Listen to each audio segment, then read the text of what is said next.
5, 4, 3.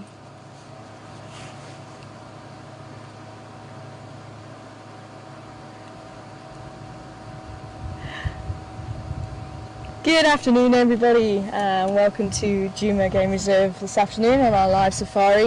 We've got another guest with us this afternoon, and this is Anton. Welcome, Anton, from the Ingwe Leopard Research and also the On-Track Safaris, which we're going to be discussing. Yeah, we definitely won't forget that. So if you guys missed Anton the last time he was here, we're going to be doing some track casting as well, seeing as we're doing the dung and track quiz this week. Then do get your pens and paper ready so that you can keep tracks of your own scores as well. But we were just on Twin Downs Road. This is where we actually found a nice leopard track. The last time Anton was here, I was just saying to him, I was hoping lightning would strike twice, but it hasn't. So we're going to have to look for our track really nicely this time. So we're going to check around the downs because we want a nice track in mud so that you can actually see it quite nicely, whereas when we're in sand like this and very thin sand, it's very difficult to really cast a track. So otherwise we'll try the riverbed as well and anywhere else that we can think of. It's always a good idea to go in a riverbed. Yeah, I think we're going to head down towards Chelapan and down into the drainage line there, into the riverbed, have a look around there, failing that onto Treehouse Dam. So that's the plan. Hopefully Karuda will pop up along the way, because you still haven't met Karuda, have you? No, I haven't actually. Well, maybe, because the other night, not last night, the previous night, I was sitting with my guests, Sarah and Sasha from India, and we heard an alarm call of guinea fowl. Oh, okay. And they flew off, and then I took the binoculars and had a look. And she was walking on a dam wall. Oh, yes. And her tail was like flicking up and down, very excited about something. Yeah. And went down and drink water, but I'm not quite sure. That could well have been her, because we had her on the quarantine here, the quarantine open area, and she was sleeping, and then we left and she got up and walked off just as we left. So I think they saw her roughly about that time. So I think it was her. Okay, well let's head off, see if we can go and find some tracks. I'll see if we can find out where those tracks of her were. I will try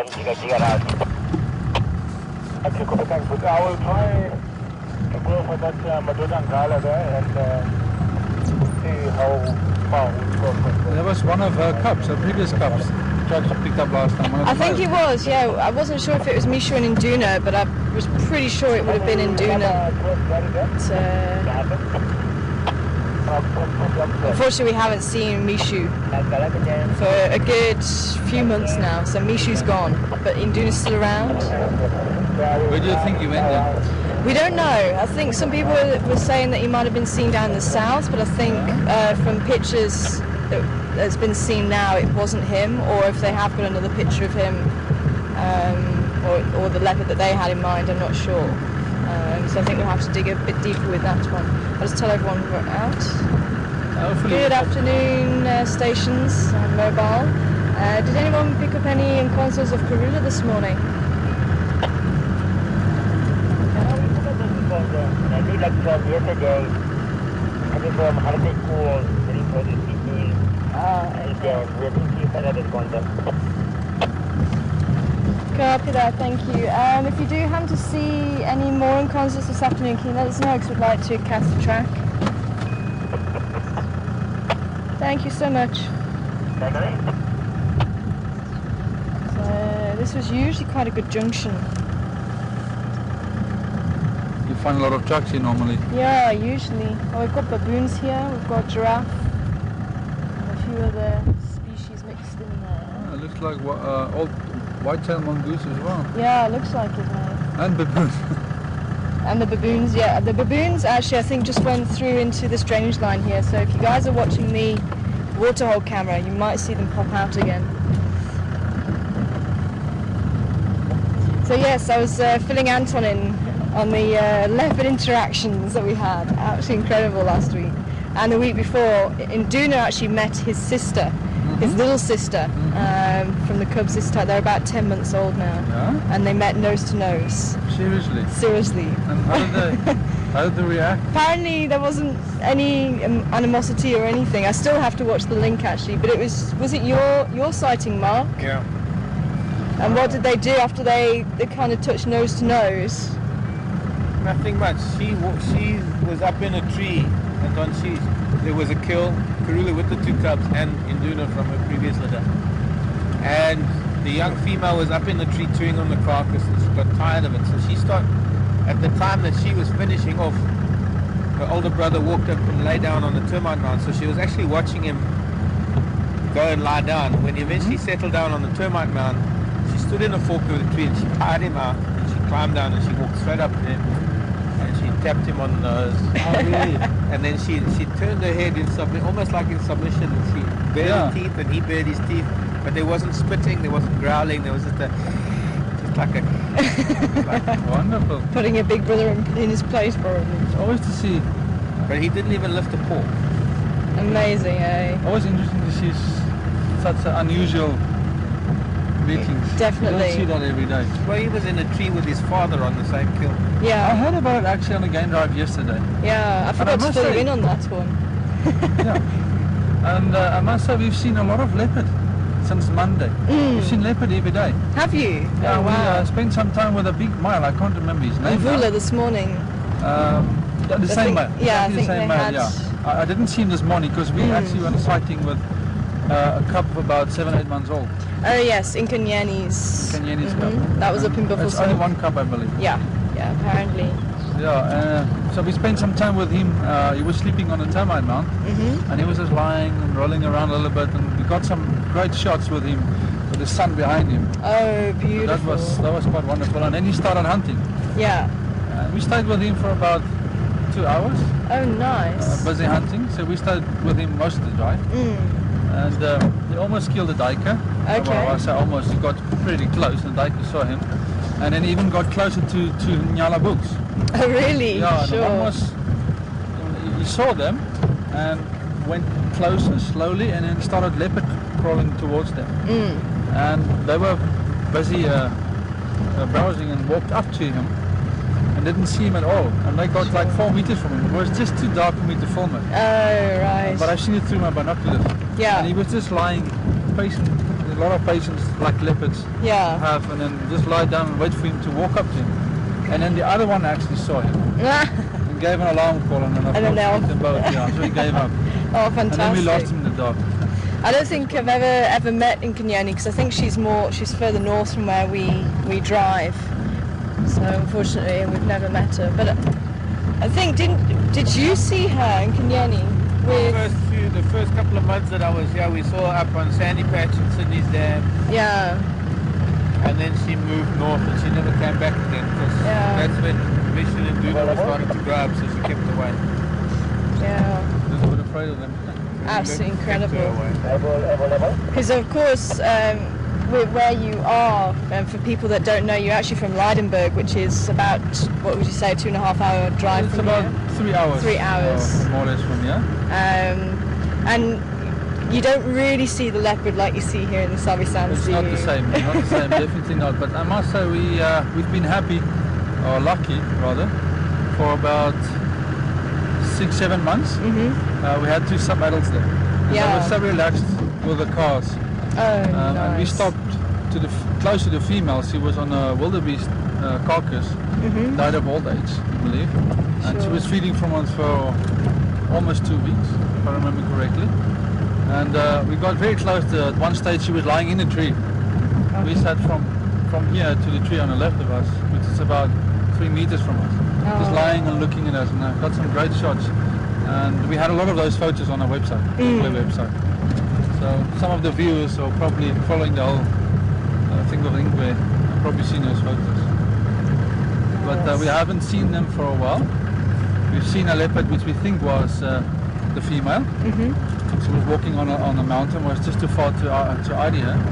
And then the male, I saw the tracks of a male, which we think belongs to him. Quite fresh tracks, and we also got a photo, and I left just after that on safari. So as soon as I'm going to get back, I will meet up with the team again, and they will be able to tell me if it's him or not. Okay.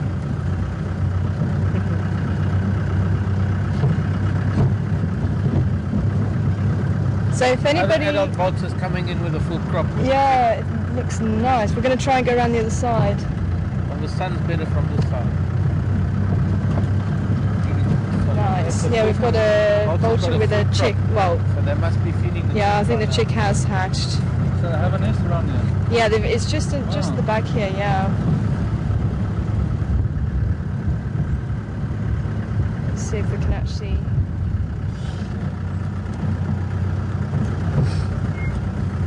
Is this one of Karula's favourite Yeah, it is. places to walk? Although I'm not sure when she's last been here, but we'll certainly have a look. I just want to see if we can catch up with that vulture. Sorry, Seb, go again.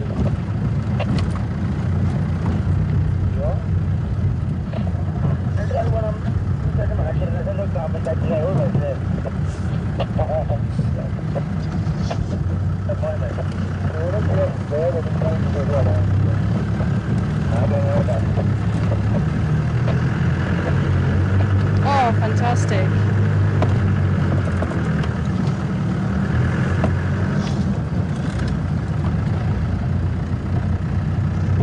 So the class from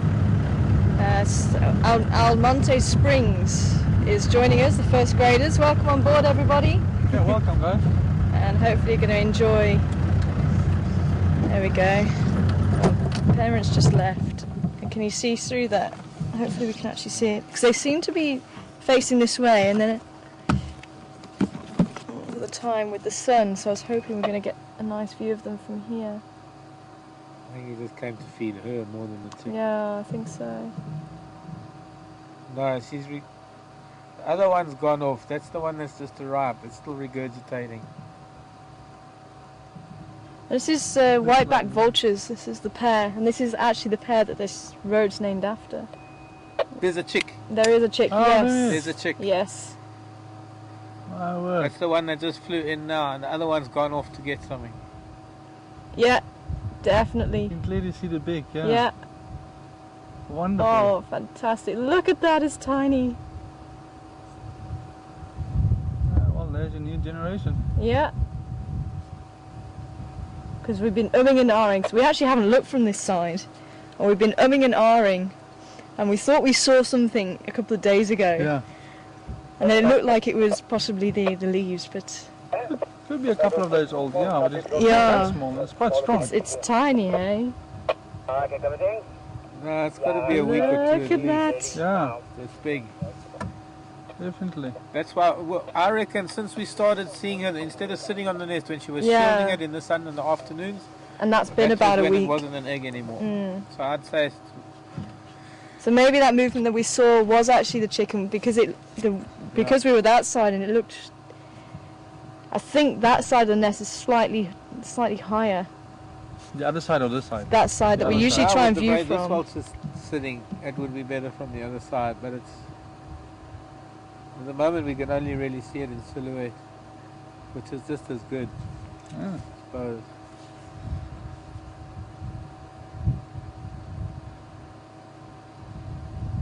Oh, that's brilliant. Because both parents are going to be feeding, so the other one's gone off now. Take Oh, you turns, can see yeah. it really nicely there. So mystery solved. The chick has Mystery hatched. Yeah. Because we've been umming and ahhing, and as I say, we were just like, oh, but it looks like, and then it just wasn't. It wasn't looking enough like it. So maybe it's just leaves. That was just a couple of days ago. I'm pretty sure you've seen the chicken.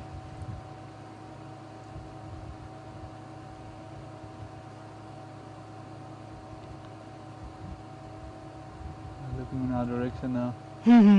Keeping an eye on us. It's like, have a look, this is my new baby. Yeah. Oh, that is brilliant.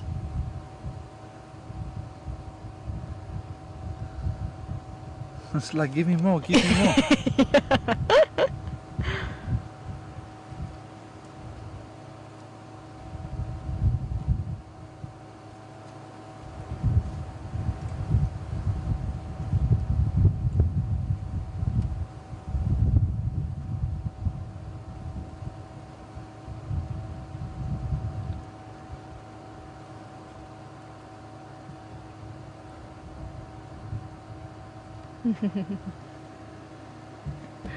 Hello.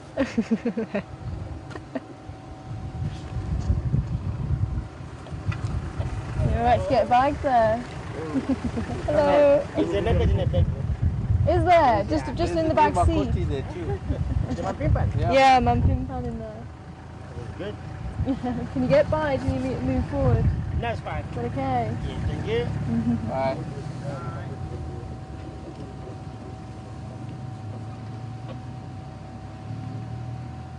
Oh, it's a brilliant start to the drive, hey? Definitely.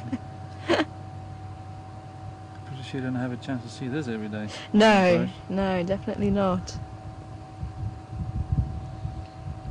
That's one thing I've not seen, is a vulture track. Yeah, you don't see that a lot. No. Because they don't sit on the ground a lot, as we all know. But you see them sometimes where they drink water. Mm. I've seen it only a Around few a times. big carcass where the stomach contents have made it Yeah. muddy, and then you see it. Then you can see even it see it little nicely. fingerprints sometimes. Oh, fantastic. Stomach contents. That's definitely one of the costs I need. Yeah, definitely, hey.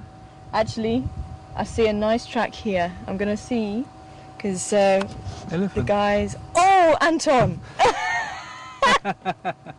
What? It was going to be my next track question, and Anton just gave it away. Nobody can see it, don't worry. Yeah, but they know what it is. How rude. Okay. I'm going to find another one now. I want to make your work today. Yeah, you I'm are. going to be on the side of the people. Uh-huh. Okay, I missed something somewhere. I think. Way over my head. Right then.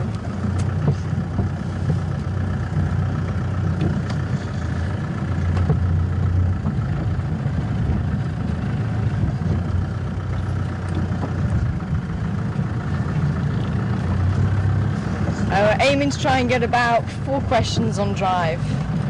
I'm Around pretty sure we 4. can get a lot, yeah? So, The bush is full of mysteries. that's very true.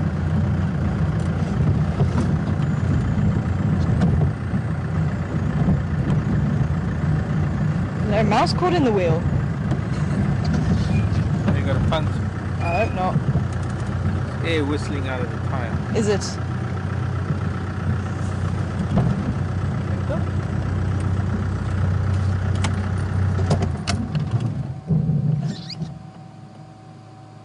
Is it? Sounds like a rock probably. Is that, yeah. Or maybe some dust on the brake pad or something. Yeah. Bateria Like a squeak of a little mouse. red, that's blue right here.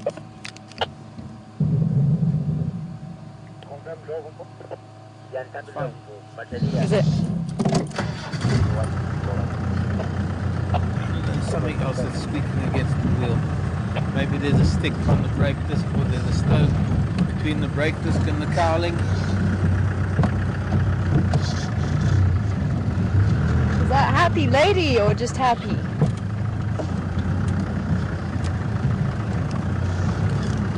Just happy.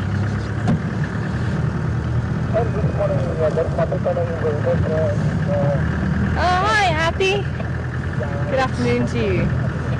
Wanting to know, just say again, does the chick have any enemies? Was that the question? Does the chick have any enemies?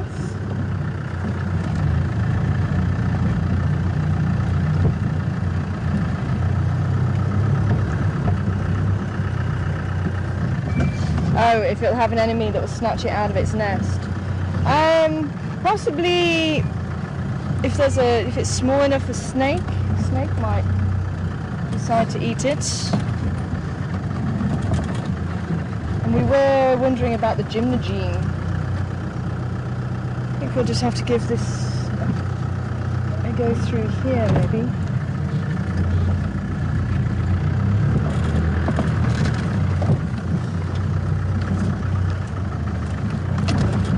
But then again, the vultures have been sitting on the nest, and the female or the males seem to stay there while the chick is still quite small. So I think if anything was going to try, it wouldn't succeed because of the protection of the adults. It's only when it gets a little bit larger do both adults go and the chick's left to its own devices. So have you ever known a chick to be taken by anything?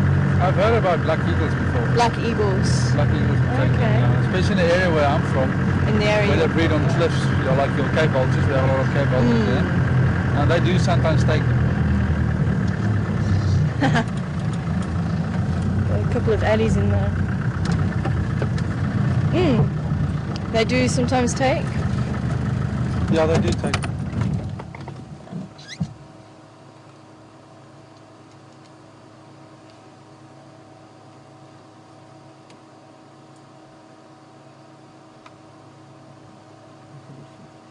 Oh, and Dee, hi Dee, was asking a very similar thing about eagles and whether the parents will stay close to protect the chick. So you've said that you've seen black eagles. I haven't seen it, but it was filmed before. Yeah. Oh wow. I've seen the footage. Okay. But it's very small. Yeah. It's vulnerable to any predator. Because do the Cape vultures actually leave? Both parents leave the chick when it's they're very very young? small, they don't. No. When they're very small, they don't. But sometimes if they're forced, like when food is scarce, they probably have to. Yeah. One will have go one direction, the other one another direction. So that is possible. But only even honey badgers will take them. Because they're good tree climbers as well now. Yeah. And they will take vulture chicks definitely. Sure, I wouldn't have even thought about the honey badger. I've got a wonderful amount of elephants around at the moment. Yeah, we've seen a lot. And it's just so incredible that they can move so silent. Hi, hello to you too. They can move so silent through the bush. It is. Such big animals. You know, I've heard them being called the ghost of the bush, and it's so true. It is so true.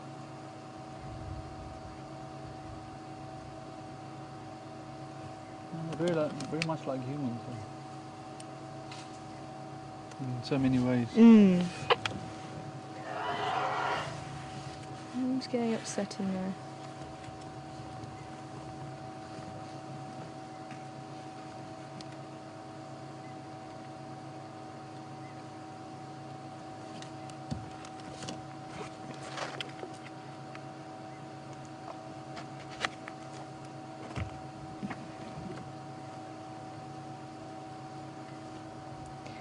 Hi Roma, good to hear from you.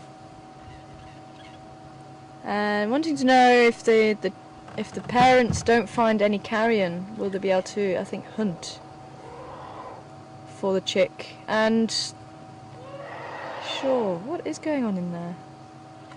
Somebody's upset about something.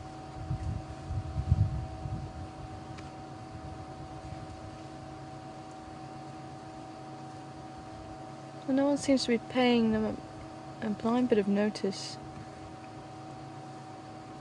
They're all relaxed. Yeah, maybe it's baby trying to get involved in something and mum's telling it off. Probably walking off too far.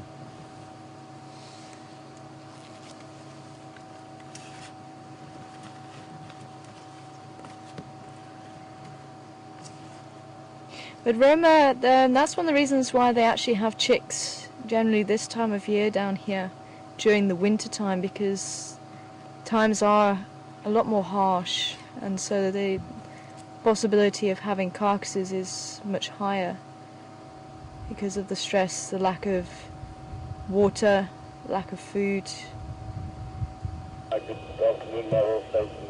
So the chance of them not finding something is very remote, and they'll also travel over great distances. I mean, there's vultures that will travel from Botswana down into South Africa in the search of food. What is the only thing we would see that goes to Peace Pond that would come here? Yeah, I don't know if they'd actually get all this way. Sure, because I know that they do get into mid South Africa. Vultures come to Kruger, and it's a known fact that the vultures from Kruger cruise Botswana. Yeah. So that was noticed in the days when there were helicopters that went out on culling exercise, and they used to get followed by vultures. And those vultures used to follow not the same helicopters, they used to follow vultures, or rather helicopters in Botswana. Sure. I've now wanted to put a transmitter on. Yeah, I think I heard they were doing that now. Rehab center. Yeah. And it went into Kruger Park for a few days, went back to Mohola because I have a vulture restaurant there, and then started moving on down with the Drakensberg mountain range up to PE and turned around and came Is back that the again. one? It was a hooded. I was living in the wow. Cape when that one came down to PE. It was like the birders of the Cape were a buzz. There's a hooded vulture in the Eastern Cape. It was like an amazing thing. And it actually, the weirdest thing is that it settled at a cheetah rehab centre down in the Cape. Oh, really? Yeah, Sure. that's where it was photographed and that's where they got the tag and everything. Oh, really? Because it was sitting at a rehab centre where they also had a lot of bones and things lying around. Yeah. Interesting, eh? They always surprise you. That was about 4 years ago. Sure. Yeah, it wasn't that long ago. Yeah. Yeah.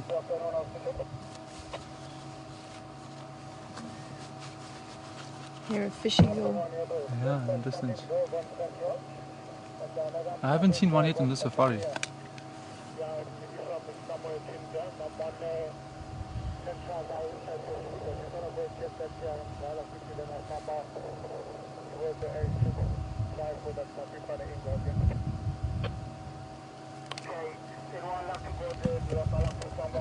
Lots of chatting on the radio. Yeah, I've yet to see one actually on safari here. We always hear them. I think there's been one around Sydney's Dam. We saw one flying over once on safari. But it'd be nice to actually have them Clear shot. at one of the dams, definitely. What's that? Fish eagle. We've had juvenile at Gowrie Dam a lot. Yeah. Okay, well let's leave the elephants because we have seen them a few times over the last few days and they are heading into fairly thick bush. Yeah, let's go and track some leopard.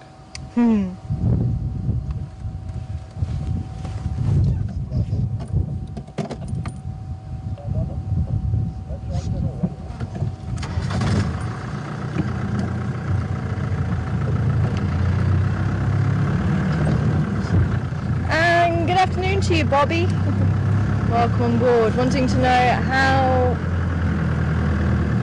long is it before the chick becomes a fledgling in vultures?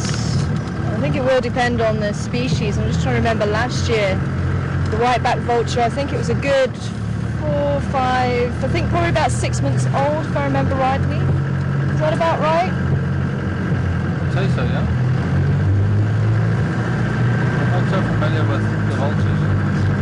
Sounds Yeah, I'm just trying to think at how long it was before we actually saw it leave.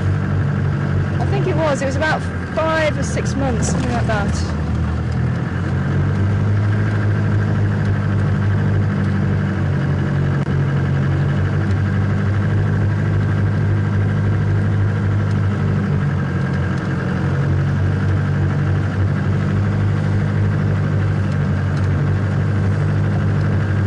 Oh, and twin dams. I'm just going to try twin dams as well.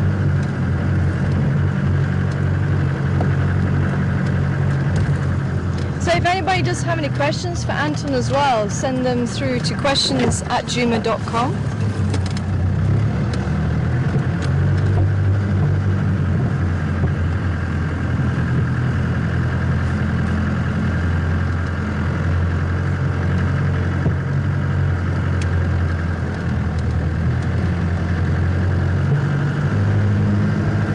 nice thick sand here.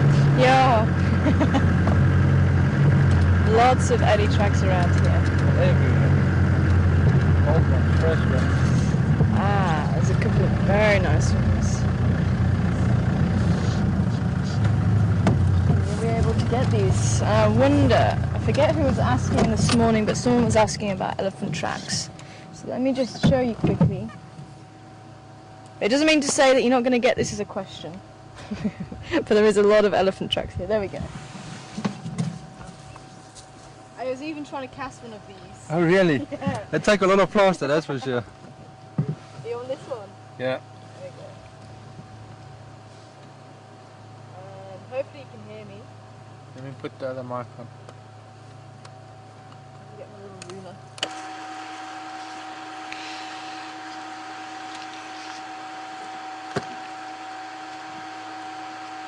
This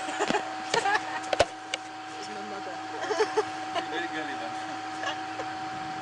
Oh, okay, with the lines in that. Okay, you get away with that one. Yeah. Okay, so we got.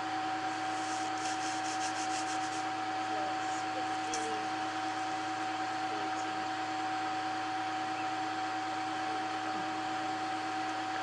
30 plus 1, 30 plus 2, 30 plus 3, 30 plus 4, plus 1 is 35, plus 1 is 36, 48, 27. You done? No. Okay. Yeah, it's about 58. Yeah, okay. I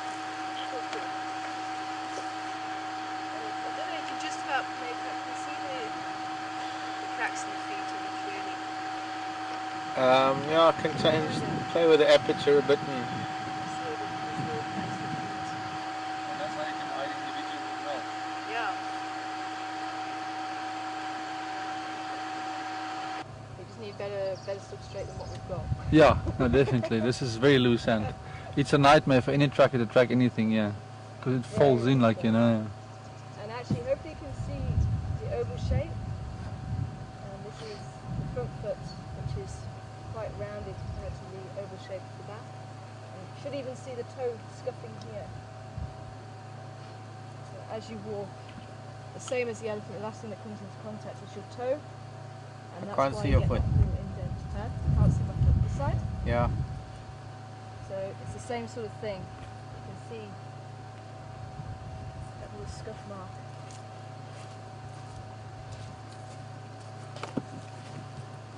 I forget what the there's a formula, isn't there? It's like 5.5 times the circumference of the track is the size of the elephant or something. I The forget shoulder exactly height, how it yeah. is. I've never really tested it, but I No. believe it's true, yeah. I've not tested that one. First tested with the tame elephant. Yeah. Yeah, I wouldn't want to try and get close to these elephants. Stand still, I want to Yeah. look at your shoulder height. Yeah, just please. hold on. Although what I've done is I've had a big bull standing next to a tree at a particular fork, and then I tried to measure that fork, and it was 11 feet to the shoulder. Oh wow. That is high. And he was he was one of the tallest elephants we get here. There's some of it's very interesting if you look at it, because I was in Kruger Park with clients a while bit, and it's just like people. Some are very bulky and short, other ones are thin and tall. Yeah. Long legs, Yeah, short long legs. Yeah, like me, it looks like a grasshopper.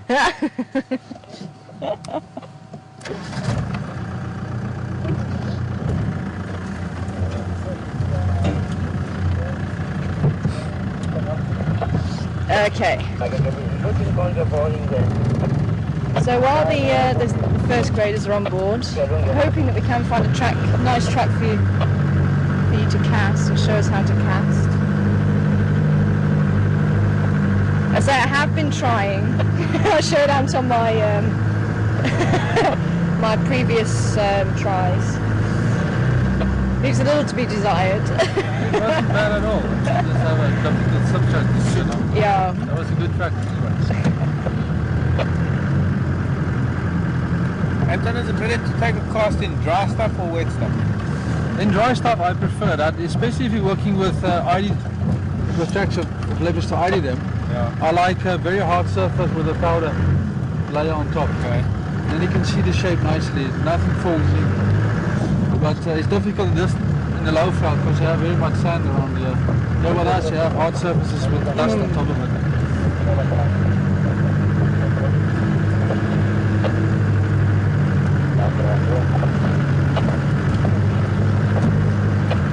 How are we doing there?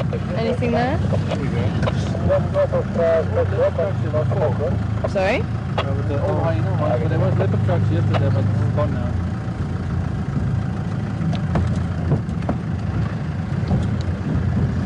It's a nice track if you want to have a quiz here. Ah, okay.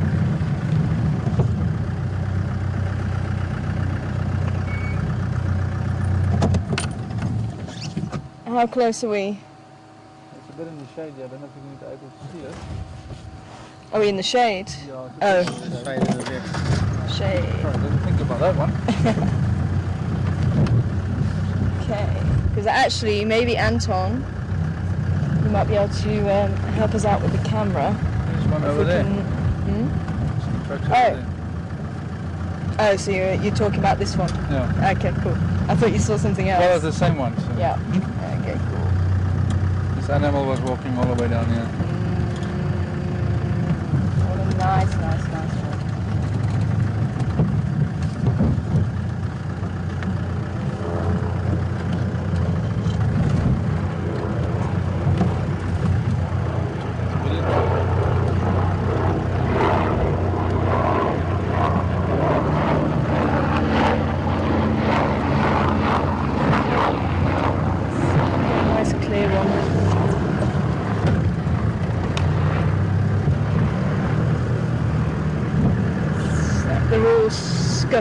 things like that. We'll try and get a nice clear one.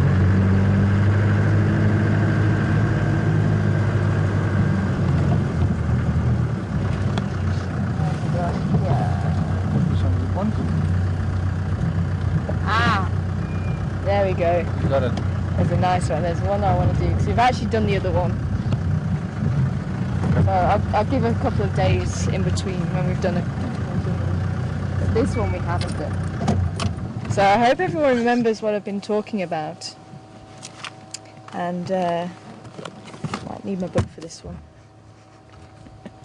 Do you want to come out and have a look at it? Yes, let's have a look. Why not? In fact, are you going to be able to? Maybe if Anton takes the camera, is that going to be alright? What do you want? This. Okay. Oh, it's good from here. This one. Right. Yeah. Can you get that from there? Mm. Yeah? Okay, cool. Alrighty guys. And if you've been watching the last few safaris, been giving you a few tips on how to identify this particular animal. Wait. Microphone. Try again. Okay, so after the last few safaris, if you've been on board, I've been giving you a few tips on how to identify this particular animal. So if I can show you the size here, we've got, I'm trying to not get in the way of the sun, we've got about 7.5 to 8 centimeters for this animal, and you can just about see the track here, but just behind it you should be able to see the other track. Hopefully if you can see that.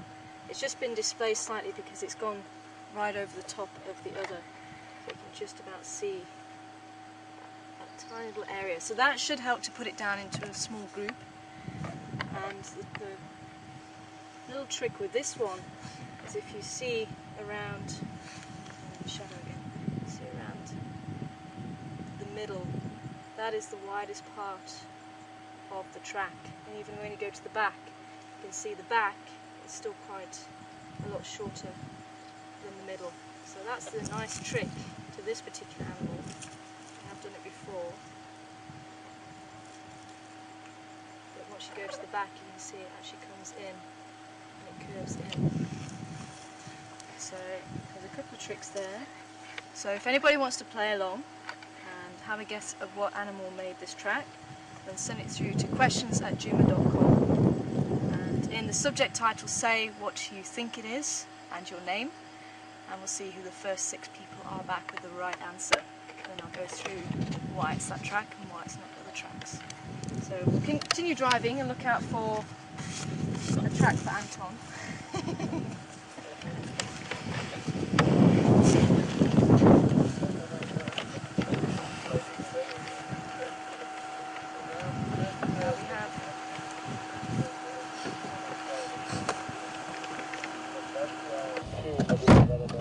That was actually a nice one. Yeah, Yeah. yeah, very good. We'll see who paid attention the other day. Yeah.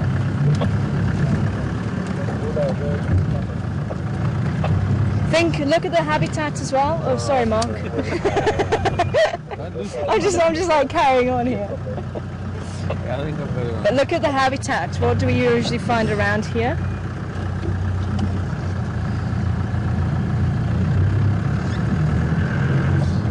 Follow that one.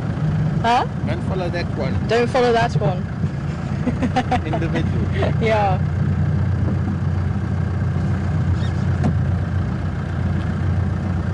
It's quite busy. A lot of news in the newspaper here.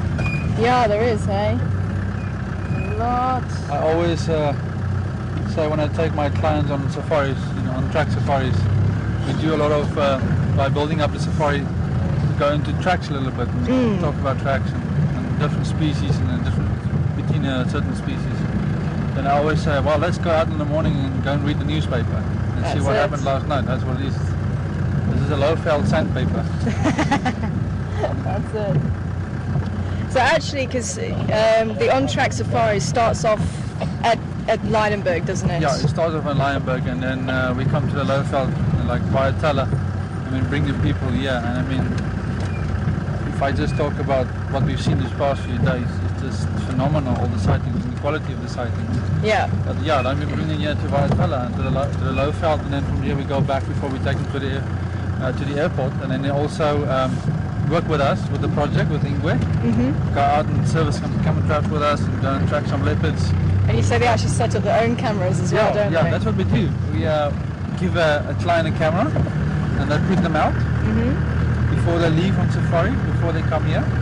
And then when we go back, we see what they have. Yeah, because these are special cameras. They're the ones with the beams, the trip beams, aren't they? Yeah, that's it. Camera traps, Yeah. And then some people get some nice pictures, nice leopard pictures or whatever. Yeah. And then we're also given those pictures to take home. Fantastic.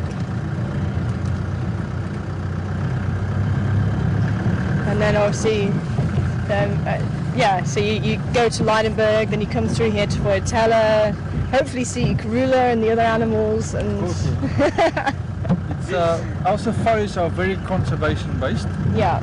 So we do that to make some money for conservation, because I personally, my own opinion, I think safari companies should actually do that, put some of the funds back into conservation. I mean, we're using it for tourism, why not putting something back? Yeah, and that's what we do. We put our money into PAW, which is a Section 21 company, a non-profitable company, and from there we take our money and then use it for whatever we have to, collar leopards or buy some more camera traps. We're actually running short with camera traps at the moment. We need some more. Sorry? A little bit or something. No, we're stalling. Where are you seeing the... On that, just follow the Oh, line. there. Ah, yes. Nice. It's a little fella. Can't get much closer than that.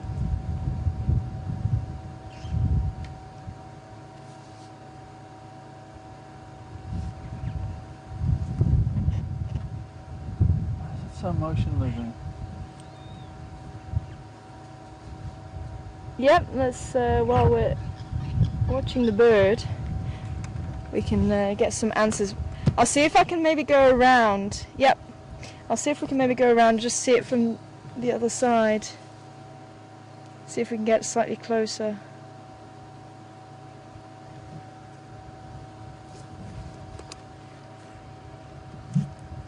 So, well done, Raisa. First back with the right track.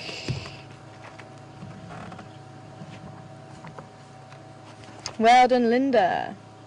Linda's getting second place.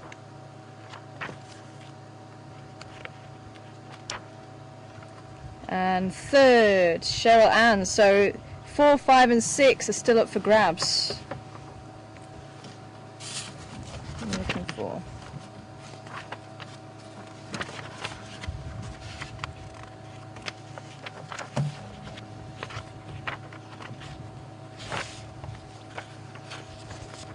Comes the Haridas spot. Where's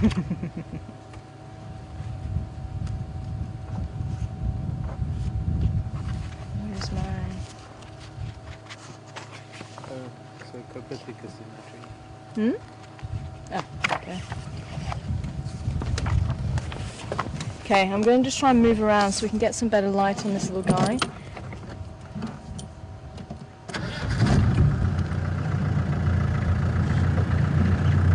But I wanted to check the water's edge and the mud.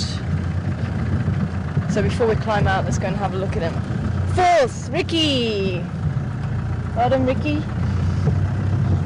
Oh, monkey! That's what you were saying.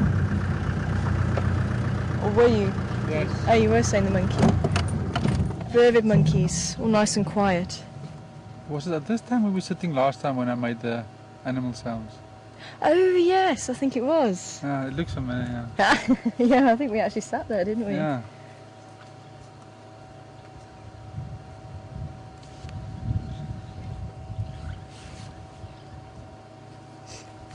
Can't believe there's still some fruits on the tree, on the jackalberry. No, there is actually. Just about to see some of them. They're quite lovely. I like them. The waterberries.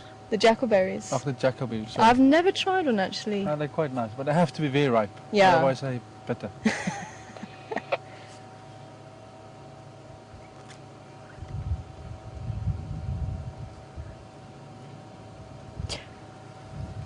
Very good leopard spotters. Definitely.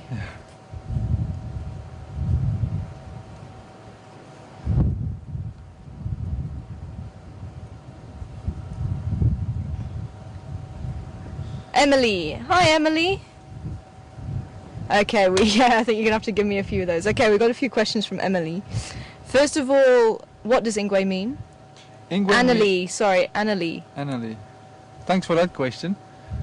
Ingwe means leopard in Sepet, which is a local tribe in our area. So that's actually called leopard. Leopard. Leopard. Research. Yeah, that's what it is, yeah. And what motivated you to come into this job? Well, to start with, I grew up like in the bush from quite a young age. Mm-hmm. And I always loved to go out and look at tracks, especially. Track animals, just to get the time by and to learn more. And I was given the opportunity to help the project Ingwe about 7 years ago, to get involved in it. And I actually took over as manager a few weeks ago. Okay. So it's my responsibility to take the project further now. Nice. Awesome. I So really it's hope quite a that goes challenge. well. And Yeah, Emma's it's still quite a with you, is she? Yes, Emma is still with us. She Oh, is busy at the moment, Yeah. tracking some leopards while I'm on. Yeah. But I will see you tomorrow. Oh, awesome. I'll definitely send him my best, eh? I will do so. And let's see if we can go a little bit further around and have a look at this little guy. I'm hoping he's still there. Yeah, he's still there. The monkeys are still busy. So the monkey's going to tell us if there's any leopards around. You do their alarm call. When Yeah. they see leopard, they make like a... That's the leopard sound they make. Okay. Yeah, it's still there. Oh! Oh, there we go. He's on the other side. There's a wader. Hmm? The wader. Oh, yes. Ah! Now, I know RC has been working very hard. Yeah, that's undoubtedly what the other one was. If it wasn't, that's undoubtedly a wood sand. Yeah, wood sandpiper. And that's what it was the second time round at Treehouse Dam. But RC still thinks that it was a green shank the first time I round. still think it didn't have spots. It wasn't a wood sandpiper. At- And it doesn't, and it wasn't bobbing like this. Wood Yeah. sandpiper bobs. So we actually, I think RC's been, as I say, has been putting a lot of work into it and actually looking at the clips and things like that. And RC is convinced that first one where we said what bird is it, he's definitely convinced it was a green shank. But the second time he's convinced that it was this little guy, the wood sandpiper, because there was spots, and I definitely saw spots the second time. No, but look at the bobbing. Yeah, Green shank doesn't do that. yeah. And then the dark eye line. Yeah, you can see that clearly. Yeah, but I definitely saw spots on the second time. So I think Sarah was right on the first time round with the Treehouse Dam with the green shank, and RC, and this time definitely the wood sandpiper. So you're looking for that bobbing on the tail and the spots on the back. Hopefully everyone saw the spots on the back. And now I know what sort of size we're looking at as a confirmed sighting.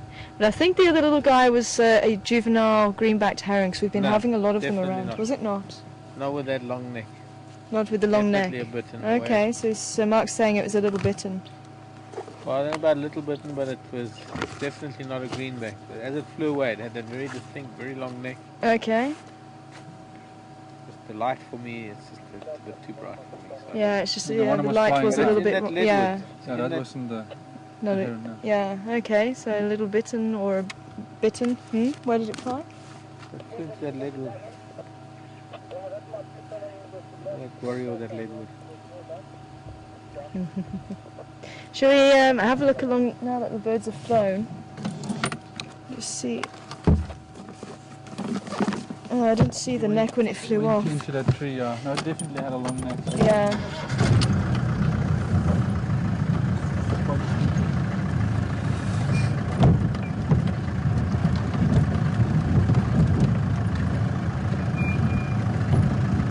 Oh, there you go. No, Ah. the dove, sorry. Yeah, dove. I'm too excited.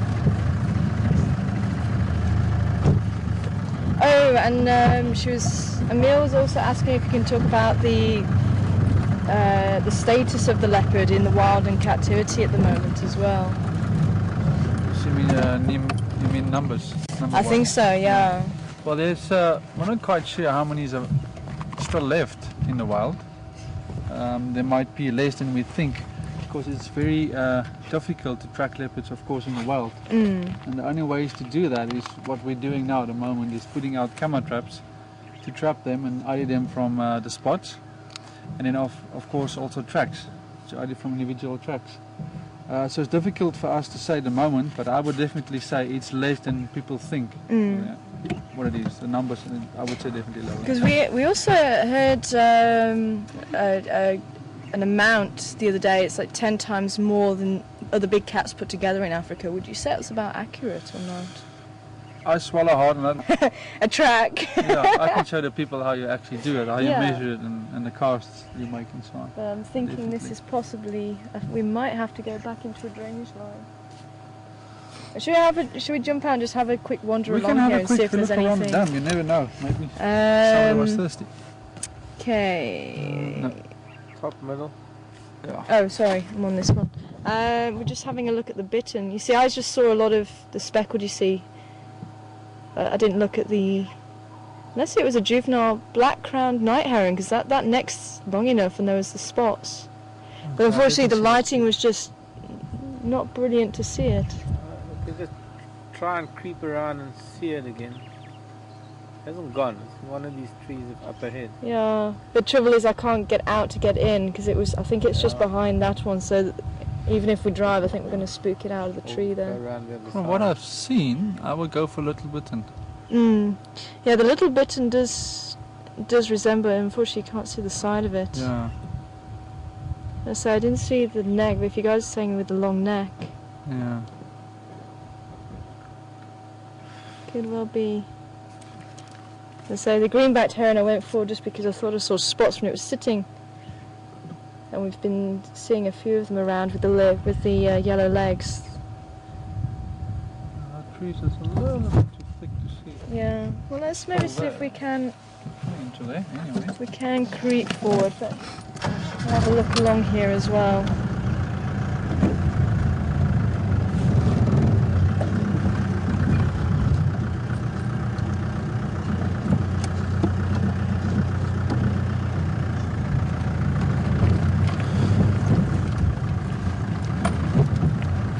I mean, obviously the leopard's the most widespread. I mean, it's the one cat that's in a lot of different areas. A lot of areas. They're very, very adaptable. Yeah, the Amur leopard up in the Russian valleys and the Indian, Asian. Oh yeah, they've been in Asia as well. Over. Yeah, that's another place. They prefer certain habitats. But my opinion is human influence in certain areas force them out of certain areas, and they're getting less and less. Or like where I'm from, in that area, a lot of human activity in the low places. There he goes. Oh, there he goes. Let's have a look.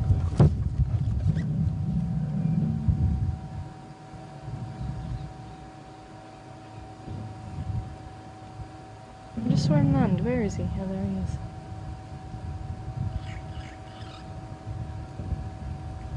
He's got quite dark legs, actually.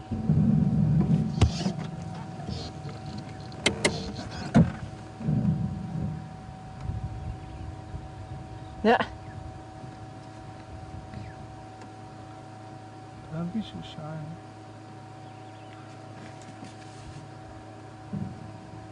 Well, maybe while we're having a quick, or while waiting for him to pop out, should we just have a walk along this? Let's have a look. Maybe we find something.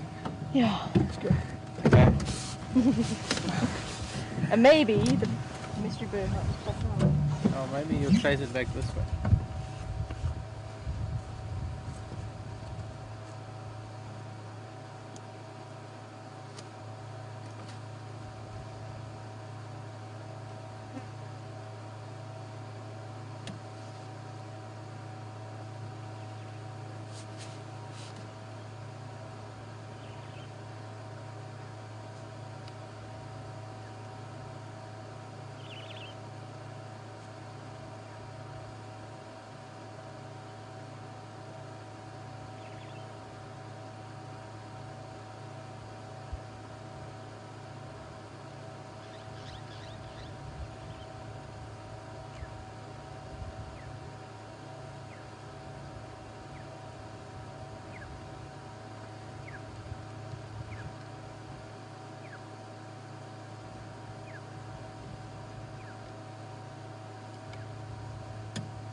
shame.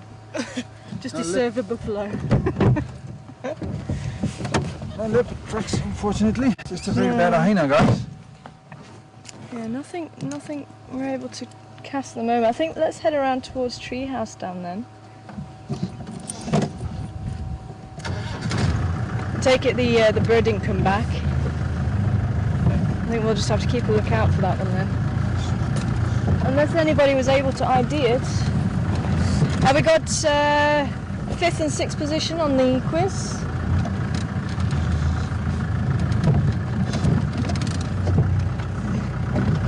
It's a little hole. Who's that, Randy? How can I get through there, Mark? More to my side. Still. Swing hard and just keep going through the hole. I'll come back out of it. Oh, I didn't think I could get through. That's it. Okay.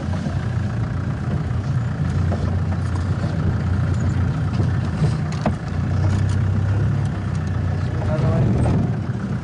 What am I caught on? I'm going to turn around. Randy, 5. Number 5. And 6, Trisha. Well done, Trisha. Adam, Randy. Randy or Brandy? Randy.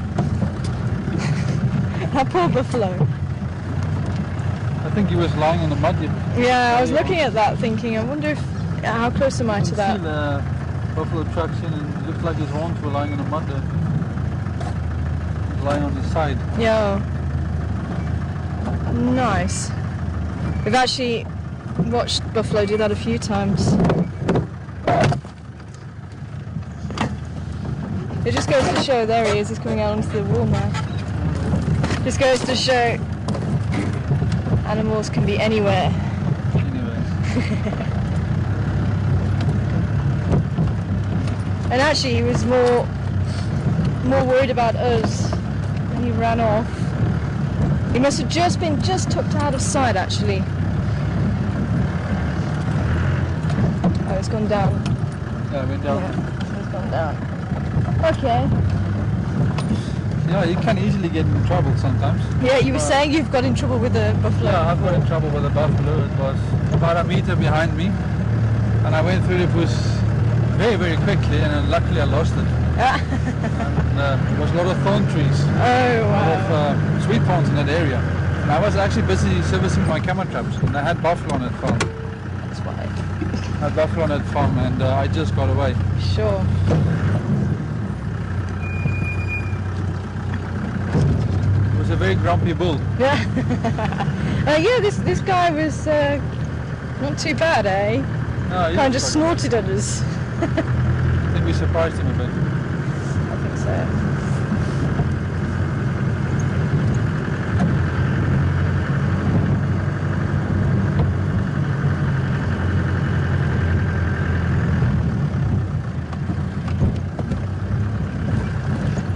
Nice.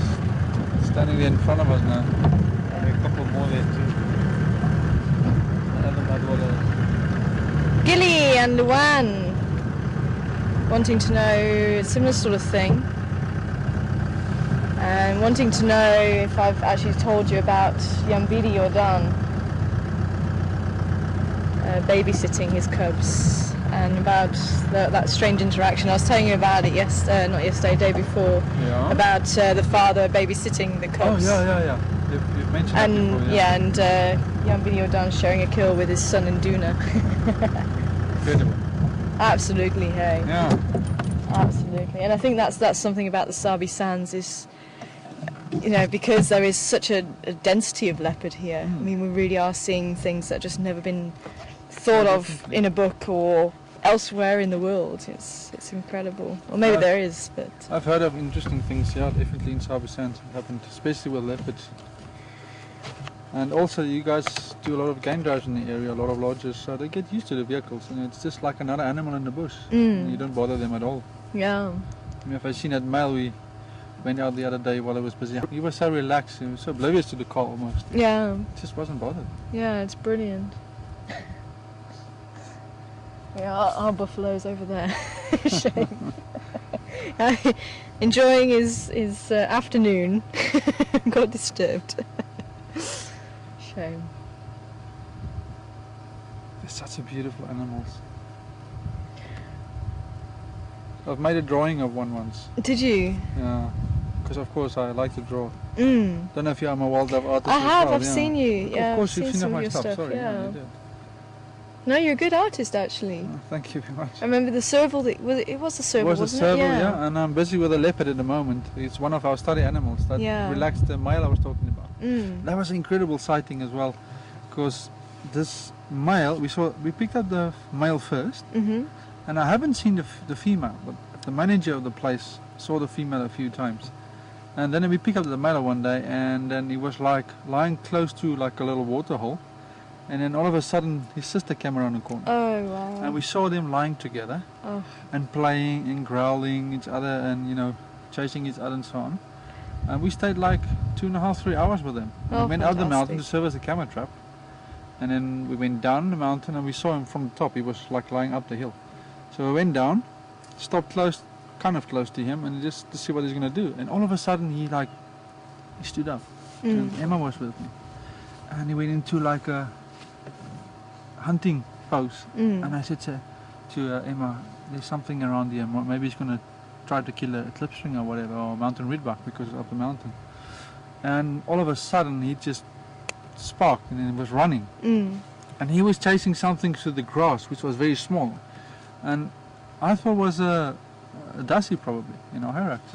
And the mountain was up and we were standing here, and then he went down like a sandbank. Mm. Was probably like 9-10 meters, like in a flash, chasing this little animal.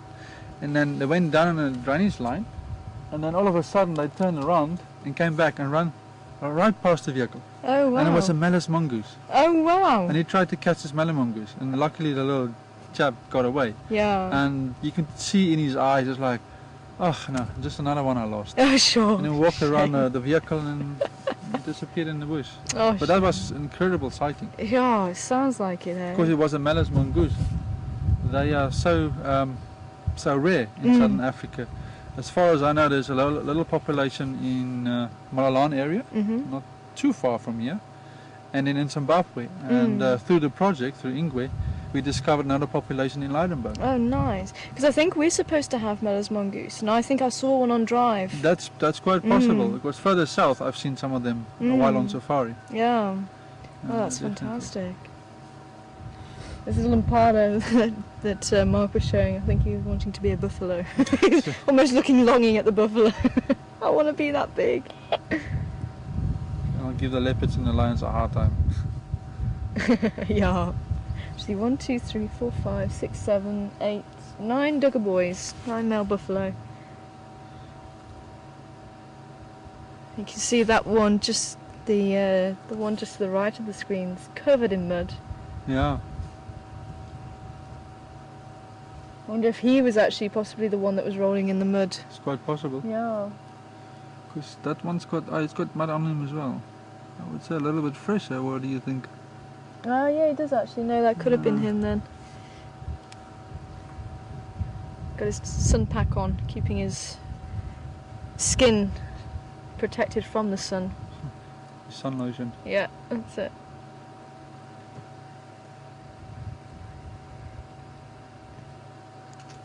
Okay, well shall we carry on and hopefully try and find, see if we can go and find a track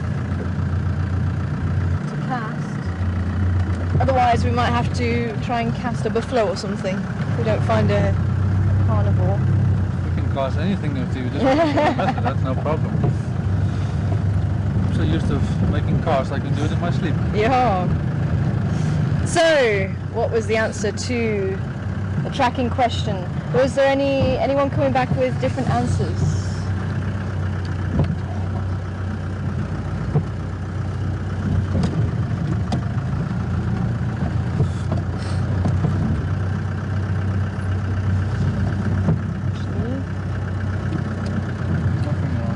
Wildebeest, impala, giraffe. Hello. Thank you. Hiya. How are you doing? How's it? How's it? So we had some wildebeest, kudu. That's some hyena over there.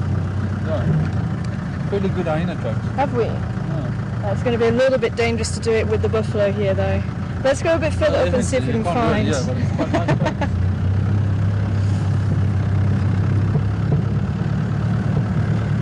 Sorry, not kudu. Kudu was actually the correct answer. There was impala, wildebeest, and giraffe. Giraffe was a little bit too small for giraffe.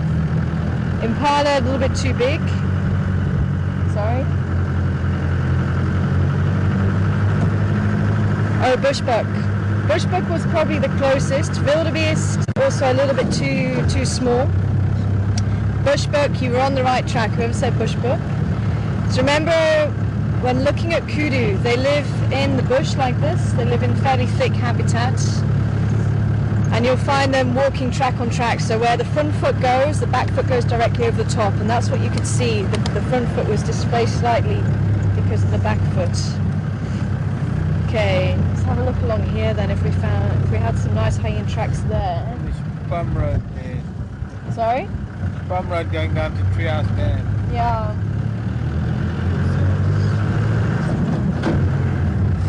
Yeah, there can be too many vehicles driving past. Yeah, that's also true. There's going to be a few vehicles, but I'm just thinking along the mitre drains here. Human trick. So kudu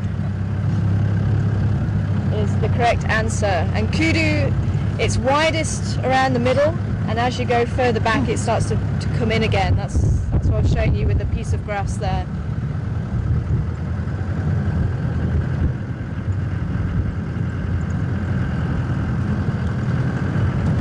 So that's the two tricks. Nyala, there's actually quite a big gap between the two sides of the track, and hopefully if I can stop I can show you in the book what I mean. It's got quite a big, you'll have quite a big ridge. It's also quite a good road. A good junction, yeah.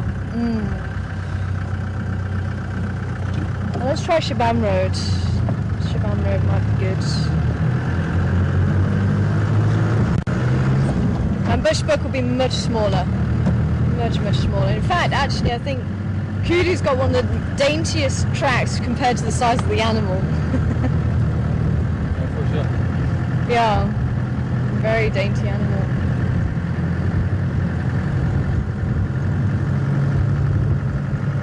I've got a question for you guys out there. Oh yeah. Sorry to interrupt you. Sorry. It's, maybe if somebody can tell me out there, why do they put the hind foot on top of the front foot?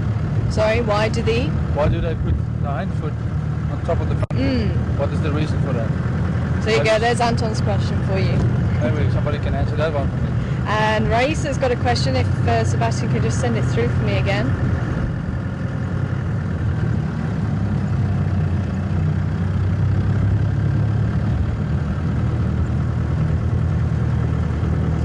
Oh, that's it. Why? Raisa wants to know what's the point in casting a track? Is it just to collect them, or what's? We use it for scientific reasons, of course. That's to ID individuals. So what I do when I go into an area which I don't know very well, or when I pick up a leopard I don't know very well, so I make a few casts, hopefully of all 4 paws, and then we put it like in a file system. Keep them for further uses to compare different tracks again. So as soon as you know a leopard very well, you just take photos. Yeah. Of course you know the individual very well. So that's the only reason why we actually do it. It's just to build up an ID kit of the animal. I'm just trying to check that I'm not. Oh, it's alright, they're getting out.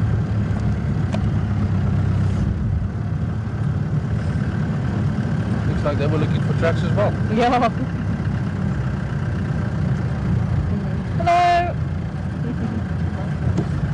Hello. Hello. We broadcast live. Broadcast live? Yes. What are you looking for? Pardon? What are you looking for? Anything? No, we just film everything. A lot of elephants. No, we just film everything. A lot of elephants is in that farm over there. Unfortunately, we're not allowed in your farm. You said you can't bear it. Where are you from? Yeah, we saw the Juba. buffalo there. Yeah. Yeah, you know. If you want to film it, for good shots, you can do it. Thanks Oh, very thank much. you. We're looking for leopard tracks. Leopards. Have you seen any leopard tracks? Safari track, yeah. Safari's track. Yeah. Yeah, there's a nice one there. In that elephant track. Big part. There's a nice one there. In that elephant track. Has she been a...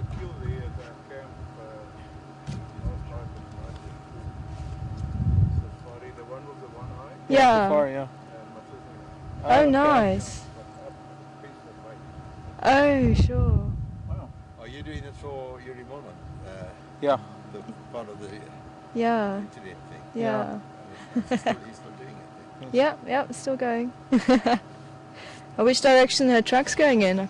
Is she, oh, she's headed that way, is she? She came right past the camp, right next to the camp. Oh, nice. Looking for it, so she's gone now. Yeah, Treehouse Dam. yeah. Oh, we'll have a look. Treehouse Dam. Yeah, we'll have a look around Treehouse Dam, see if we can find her. There's a lot of Yeah. Must be 70 odd elephants. Oh, nice. Yes. Oh, Are you beautiful. Mr. Gucci? Yeah. Hi. You are? Mark Weiner. Mark. Nice to meet you. I haven't met Sorry. Ed. Have you? Oh, Yes. pretty. Oh, come on and say hello. But, very nice to meet you as well. So where are you from? Sorry, I'm Anton.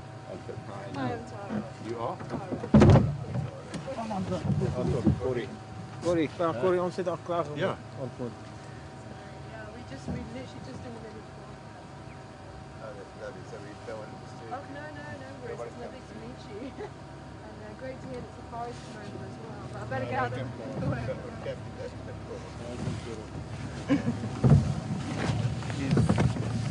How's it going round? Sorry, roadblock. Oh, thank you so much. Yeah, thank you. So, Normally the one, one has arrangement during one. That's right. yeah, We Sure. we don't push our luck with things like that. yeah, It's up yeah. to them. Yeah. Now, the other thing is that we broadcast live, so we have to be very transparent about what we do, So, and crossing boundaries is not our Have you thing. seen, Yeah. there are lots and lots of elephants around. We've had quite a lot of elephant on Western Gowrie as well. And there were a lot of elephants on, you go on... Torchwood. On Chitwa. Oh no, we don't get that too. There were a huge... Yeah. Between your new driveway and to the west, in that block. Oh, you mean Cheetah Plains? Cheetah Plains, yeah. Mm. You're not going up No, it's because Cheetah Plains. Jacobin, Yes, no, we don't go up that far. don't you? No. Well, Cheetah Plains is now separate from Yuri. Yuri doesn't have Cheetah Plains anymore. Yeah, you don't go to Nakuru, between No. Nakuru, that new... No, Jacobin, Sure. no. Unfortunately not. So he's got nothing, I know it's got nothing to do with Cheetah Plains. The guides do take the guests up that way. The guides do have traversing for the Are you drive. going on to Torchwood? We not, but the Juma drives, the Juma guest They drives do. do. Yes. Yeah. This morning Yeah, I think they were over in That was Buffalo. Matimba Mail. Yeah. I went on to Torchwood for a drive this morning, but Yeah, I didn't go on to the others. yeah. Oh well, if we see Safari, can we radio on Channel 3 if you got Channel 3? If we see Safari.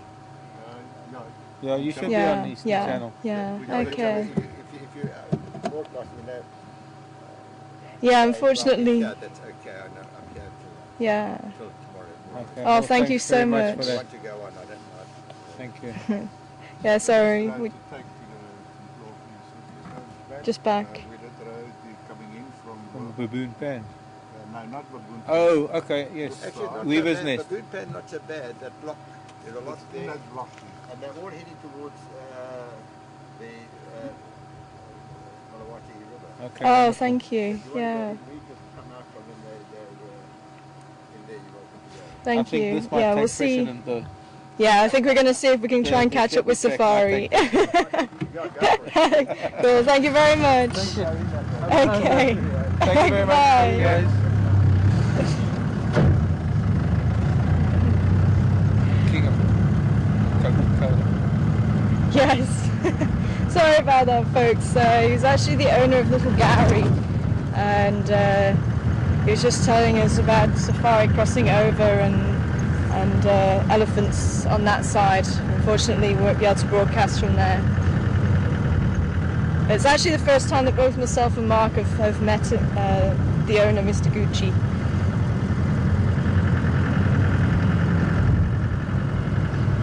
So, Safari has crossed over. Safari is Karula's mother, and I've never met her, and I'm really hoping that she might be around here. So if she's crossed over, she might just be in this block here somewhere, or even down by Treehouse Dam. Wow. Which would be fantastic. No, I haven't seen her either.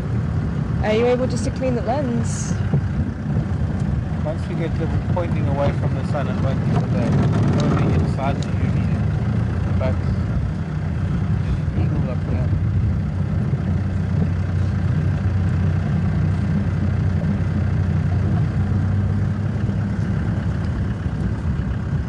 Okay, how are we doing here?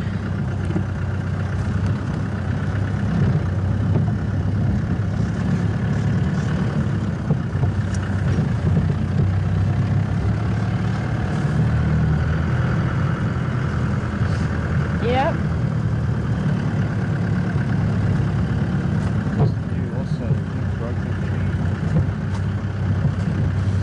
Racer and Tam and Kay, King Alan also, and Cheryl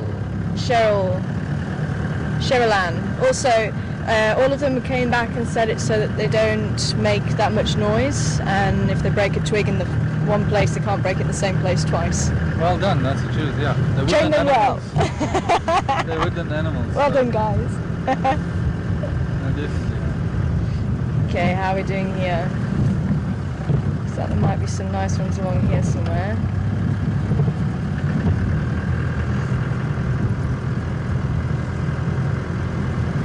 I think the giraffe so far.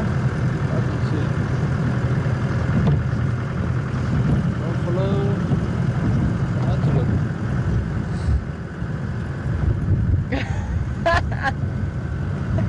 From Andres, wanting to know if me, Mark and Anton will have a dung spitting competition later. Well, I'm not scared. Absolutely not. I don't think Mark's up for it, but I can't. Medically, I can't. oh, dwarf mongoose crossing the road. Let's see if we can find. I was actually doing it yesterday with my clients. Okay. And then we had Americans on the vehicle as well. Oh, really? And the people didn't really want to do it, but he was up to it. So me and him had a competition. Oh, his wife was brilliant. said. Pardon? Who was that? Some people on the vehicle. It's actually with my clients. A bit. So he was game for it, like I said. And he's done it. And his wife was like, how on earth can you do that? Yeah, I've got a few viewers there also say the same about me, and I've actually had 2 competitions, so you'll be round 3, and I've lost everyone so far. Or buffalo here. And remember, guys, these are the African buffalo, not the water buffalo. The water buffalo from Asia. Okay, the track should be on the road by now. Yeah, that's what I was thinking. Unless she's cut through, because there's a couple of... It's also likely to lie down in the grass. Yeah, because I'm thinking she might still be in this block. Maybe if she's gone through, she might have cut straight through. Okay.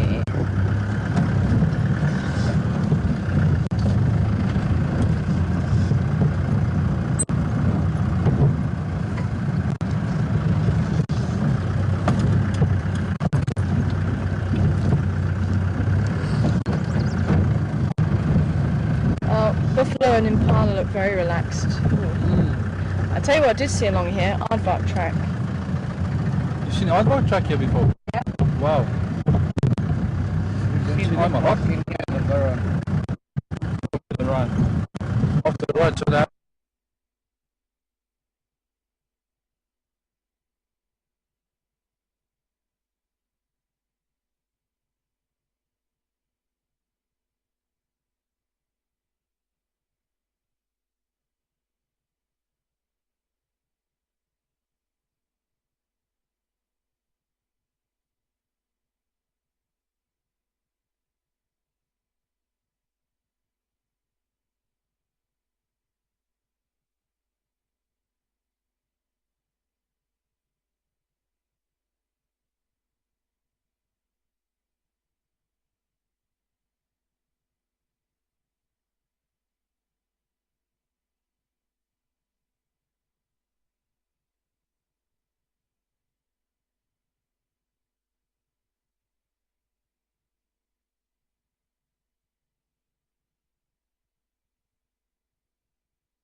Okay. Well, welcome back everybody. And we're just worried about losing the light. We just found some zebra tracks here, but Anton says he's also very good at making a leopard track. So what we're going to do is get Anton to do a leopard spoor, and then we're going to cast it and show you actually how to cast it so that we still have the light on it. I was hoping we'd find a hyena or a leopard track, but unfortunately the light is against us now. So that you can see what we're doing, we'll do that. Well, they say you always have to be prepared in the bush. It's so very if we true. don't find something, we can make something. We make a plan. We can make a plan. We'll make a plan. Okay, so we're going to climb out and grab the stuff, so we'll meet you on the other side.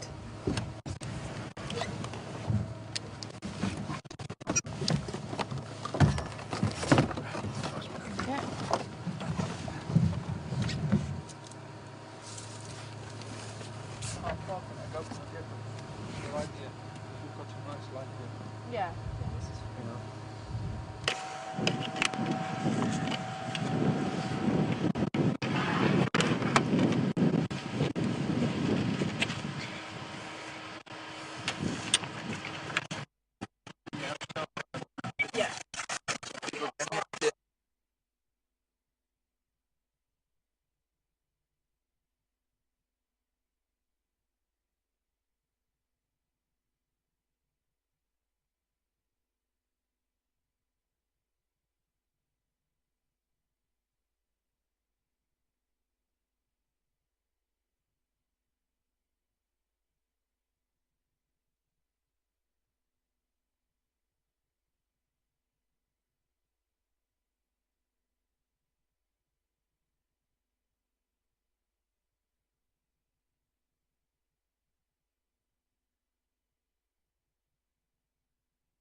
thinking we're back. I'm hoping we're back. Right, live with picture and sound. Awesome. Okay, we're back. good news. Good, good.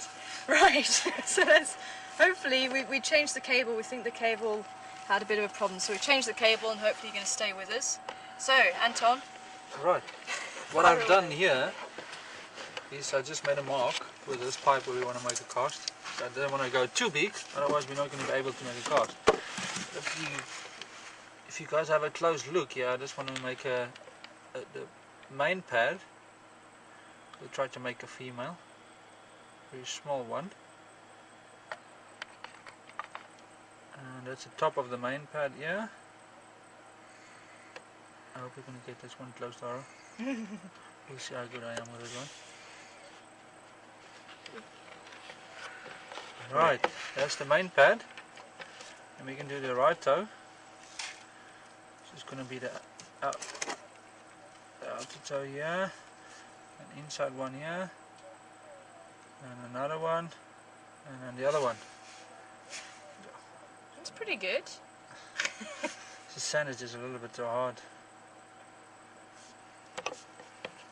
Well, there we are. That's going to give you more or less the shape here. Oops. Can you see that in camera, Mark? Yeah. Alright. Sorry about the shaking. I'll try and keep it steady. That's good. Right. So maybe I can just explain quickly the difference between males and females. You can't probably see it now. I'm just going to get a little stick if you guys can have a look here. The main pad of a female normally go with more of a curve. You know, you can't really see it probably on this one, but more with curves. And then a male usually is a bit rounder. And then the distance between your main pad and your toes, normally with females it's quite bigger, not as close as this one. Yeah.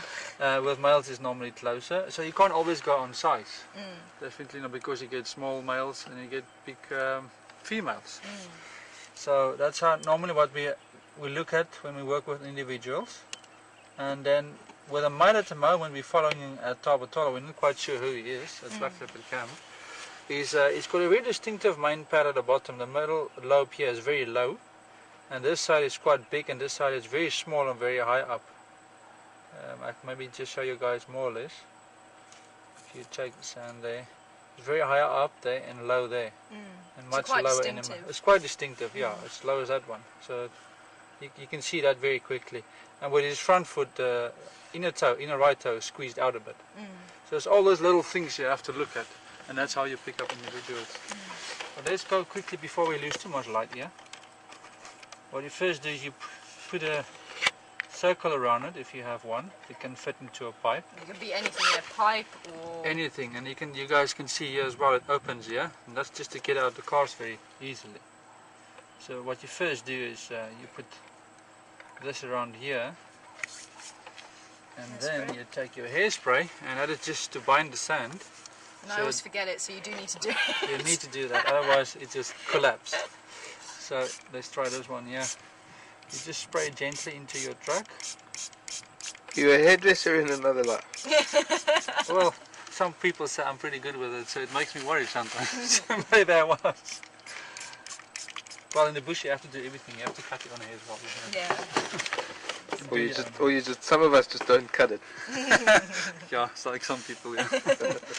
And then you take your, what I just call a little puffer thing, and you put baby powder in here. So people say I'm addicted to baby powder. But anyway, you put a little bit of that into here as well, and you just hold it like horizontal like this, and you just shake it a bit. And the reason for this is, of course, you put some hairspray on, and that's very sticky. And then you use that as a releasing agent, the baby powder. So when the plaster goes on, you don't take the sand away with it? You do a little bit, but you can get off the sand, actually more. Uh-huh. And then if you don't use the baby powder, it will stick more. Yeah. So that will actually spoil your track. Yeah. And then next is just to take a little bit of water. The volume you're going to double more or less with the plaster you're going to put in, so you just have to put enough in there. Not too much, otherwise you're going to make that. And which some people struggle a little bit with is with the mixing. They make it too thick, or it's too much water they leave in.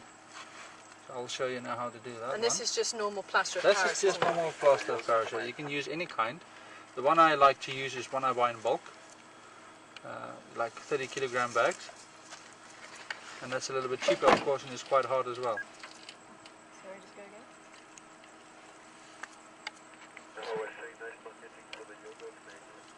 Just put it Yeah. put it in here gently. Marketing for the yogurt. Yeah. Turn the label the other way. Unless they sponsor us. Yeah. Yeah, that's right. So you can see the food values of plaster of Paris. If you drink this yogurt, you'll definitely have a problem, that's Yeah. for sure. You just put it in gently here, not too quick, otherwise it's going to be too thick. Should we able just to, can you see actually inside of what's happening if I pull it closer Yes, to you so you can you actually can. see? You see that Because one? this is actually what really helped me. Is what you were saying about it not it gets that point where it doesn't sink. Is that right? Yeah, that's right, you remember that. As you guys can see here, just sprinkle it gently all around. I did have a stick for you. Yeah, and there you can see there's a little bit of water and there's some plaster on top there. So if you shake it like this, you will see the water comes up. You can't see the plaster anymore. And then you know it's right. So that's what you're looking for. So when it just slightly on the surface. That's right. Awesome. So if you shake it like that, then the water doesn't come up, you know you've put too much plaster in. Maybe what happened to me the last It's time. possible. Well, I've done several hundred, so Yeah. it's just easier for me. I tell you what I was using actually, let's put it in the bin because it was actually, I used this top part of That's the a bottle very good idea, yeah. to actually pour it over. Yeah, you So can use a when little you stick say- like this as well, if you put it or pour it in very slowly, as you guys can see there. Just slightly onto the stick, and the reason for that is you don't want to destroy your truck, of course. It's like putting cream on an Irish coffee at the top. You use the That's it. teaspoon. So you show me that, and then you make it level here, and that reason is because you want to put the date you made the cast, so you use it for research purposes. You put the date on it, the area, the GPS reading, altitude, and then also the study number of an animal. You do that as well. So it's that simple. That's It's that it. simple, that's it. That yeah. is it. That is it, very simple. And you can cast anything as long as you got. You can cast anything. I've cast some elephants before. Yeah, I was trying. It took me. I just used half a bag of, it's Yeah. about 15 kilograms of plaster. Yeah. So I was looking for quite a nice one. And I also collect tracks of all species in South Africa, well, mainly predators at the moment. So what you can do as well, don't forget that bit, don't want it to look funny and people stop maybe here and say, oh, what bird here? What kind of bird is that? It's a white splash. Because I had that question before with a farmer. He asked me, I have a very funny animal on my farm, I think, because it had kind of a problem with his stomach. And I said, oh really? What did you see? He just explained to me. The way I explained it was like, it looked like this animal had a runny tummy and it just sprayed everywhere. Oh, sorry. I'm put into your face. Just sprayed everywhere. So I'm pretty sure he was eating some laxative. That's the word, yeah. And I said, explain me a little bit more. Where did you see that? He said, no, I've seen it in such and such a place. And I just started smiling. And he said, why do you smile? Do you know something? I said, it was actually a little bit of plaster you saw. I said, that's what it was, yeah. Anyway, that's about it. So then just wait for it to set. Yeah, that'll take about 20 minutes in this type of weather. It's very sandy as well, so your sand will extract the moisture from the cast very quickly. Okay. So it'll be like 20-25 minutes and we can So if pick we it up. put this log around it, Yeah, and just to anybody warn will any open it, drivers. drive around it. Yeah, right. The only thing, Well, if you yeah. do this in baboon area, where you get a lot of baboons or where they're active at the time, they like to come and say, oh, what is this? And then pull it over and play with it, and then you can't find it anymore. And if you find it, it's broken. There's a hominid track. awesome. Well, So talking yeah, about that as well, you can identify individuals if you look at human tracks as well. Yeah, yeah. We all look different. And you were saying about the elephants as well. I'd actually forgotten to say to everybody that that's the way you can identify individuals. So apart from actually seeing them, you can actually see the tracks. The tracks as well. And see any of the cracks in the feet. Definitely. So shall we'll continue on, because I would love to try and see if Safari's around here somewhere. She might be, because the Yeah, tracks was heading and then this we'll way. come back and collect this. Come and pick it up later, for sure. Yeah, No problem. we'll see. Just build that up a little bit and stop any of the plaster coming out around the base.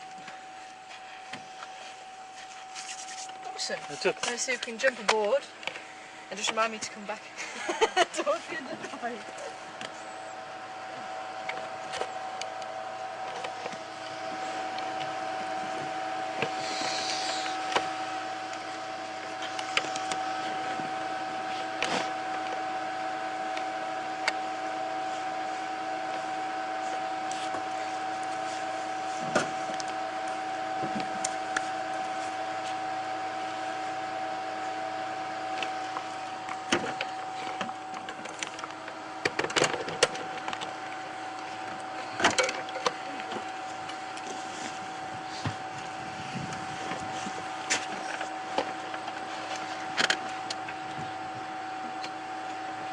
Okay, so we actually do need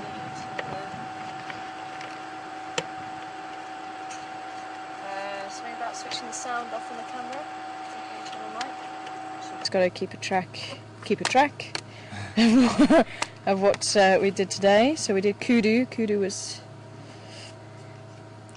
a PM on my elephant dung paper. elephant dung Yeah, paper. elephant dung paper from Rosie. Very apt. Cool. And you just have to tell me if I'm going to drive over it now. No, we won't. You can go.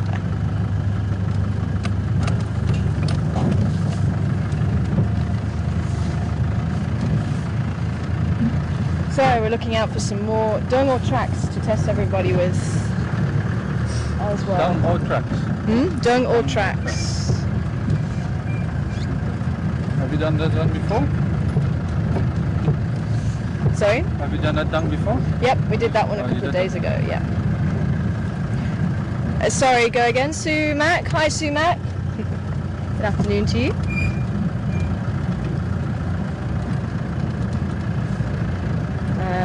Okay, we're getting a little bit of break up there. Something about your casts. Oh, do you sell your casts? Do you sell your casts? Yes, I do. I do that as well. I have some ideas with stuff we're doing with certain lodges and some giraffe. Ah, yes. What I've done with the cheetah project before is individuals I had. Okay. I made some cars of those ones, which was quite interesting to get it because I used the animals to put the paws into putty Uh-huh. and to make a nice cut because they tamed animals. And then they sold it in the curio shop. Oh, nice. So I do kind of things for places like that, yeah. Oh, fantastic. Okay, I think we've actually got another question here. Let's have a look at the giraffe. Nice ones. Mm. Okay, what do you want to do with this one? What's your idea? I know, everyone's got to guess it. Okay. Mm-hmm. And actually, we could do that one there too. What is that one? I can't see over there, sorry. Okay. Yeah, we can do that as well. Mm-hmm. I think Alright. so. How are we doing with the giraffe there? Do I need to move forward a bit? I think kudu bull. Oh, where's the kudu? I don't see the Oh, kudu. you're right, there. 2 o'clock. Oh, I think I've got Oh, too there he many is. No, bushes in. Oh, there. Ah, okay. So I saw one running off down there. I think he's in quite thick bush. Okay. Well, I've got a couple of questions. Are you just going to be able to get them off the side of the vehicle? These ones down here.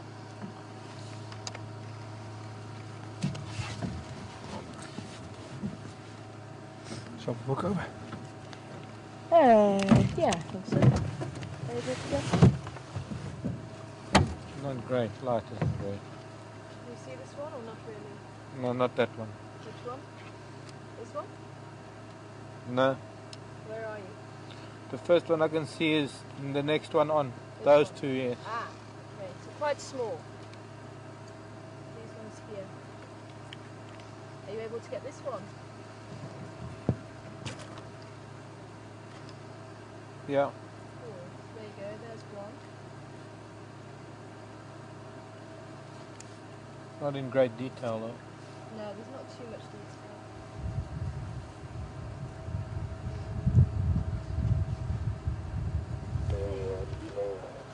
Yeah, this one. Can you see this one? Yeah. Is that one better? Still it's looking away from the sun, so they're not seeing much detail. But there isn't really much detail anyway. No, they're with the sun. One at the back there might be better. Yeah. But you want to see the frog. Close, yeah. Not too close. You want to try this one? No. Thinking on the edge of the road. Yeah. No. Aerial's in the way. Oh well.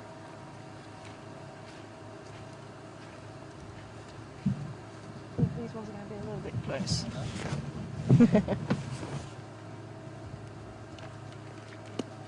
Actually, giraffe are one of the best animals to go walking with. In so many ways as well. Yeah, for sure. And they're just so inquisitive.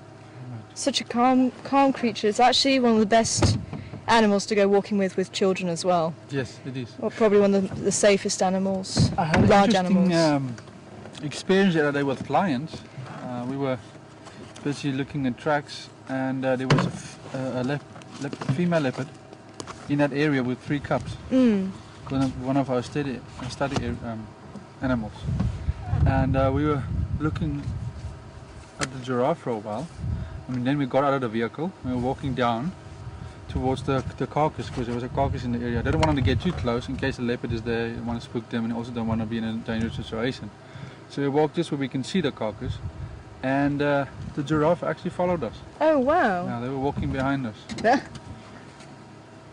Oh, fantastic. Look at these 3 in a row. Oh, can you see? This one's got his tail missing. Ah, yeah. Probably bit off by lions. But if you could see the detail on the track there, if you send your answers through to questions@juma.com, and hopefully you know the drill by now.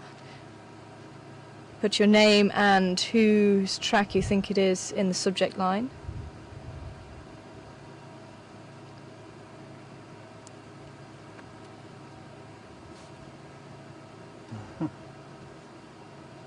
So pretty. So graceful. Looks like this one was lying in bleach. Yeah, it does a bit. I've seen that. We saw it with some captive giraffe we used to work with, and we think it was actually them rubbing, and their fur actually starts to rub down, and that's what seemed to be the cause of it. Ah. So unless they've been rubbing against a tree or rubbing against an animal a lot. Yeah. But that's what we did actually start seeing on 1 or 2 individuals, and we actually saw them rubbing that particular area. It makes sense. Mm. Definitely makes sense. Because the lower part of the hair is lighter than the rest of it. See a male actually sniffing a female, and he might actually get her to stimulate her to urinate. So you can test the condition. Yeah. And if she does, he'll actually take the urine into his mouth and swill it around his mouth, because his receptor cells are in his mouth, and then he can actually test to see if the female is ready to mate or not. You can see he's taking a lot of interest in her. He's asking her very politely. He's a gentleman. Yeah. In his own way. Yeah.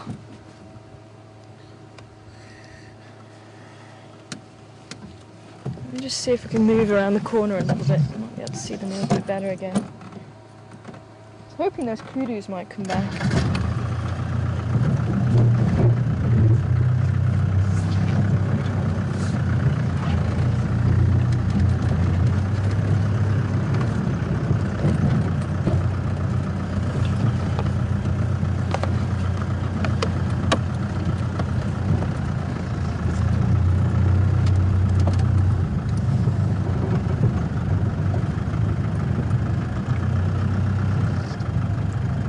beautiful big male. But quite light in colour compared to some of the other bulls that we have on the property. Yeah, this one's light. And actually the female's much darker than he is. So it just goes to show the generalisation that males are darker than females doesn't always hold true. No, it's not always true, definitely not. There you go.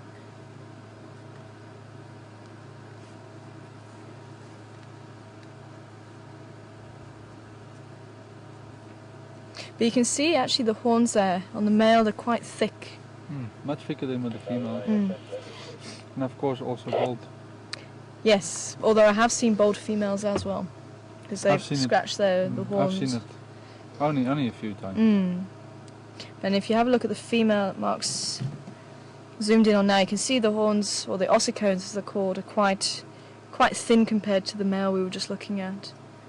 And even if you look at her head, she doesn't really have many lumpy deposits on her head like the male does. The male, as they start to fight, they start to build up these lumps on their heads. I saw a very, very nice old bull with loads of lumps on his head. But even this is a fairly young bull. Yeah, he's not old. You can see his head. Yeah, you can and see he hasn't actually started. You can see the lumps are actually bigger than the females, but he'll get a few lumps all around his head to protect his skull. And they will get a big knob on the front of his head as well. Sometimes can get quite big, isn't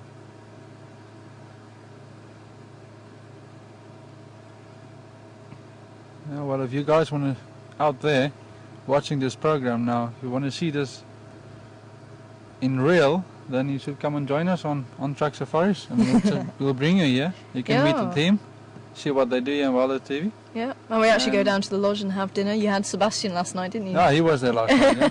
Had a nice chat with him as well. And you guys can come and see a nice sunset like this one, sitting with giraffe. Actually, if I move, I think probably forward, it's going to be nice, just a little bit beyond there. There you go. I'm just going to try and get it in between. Yeah, in that gap.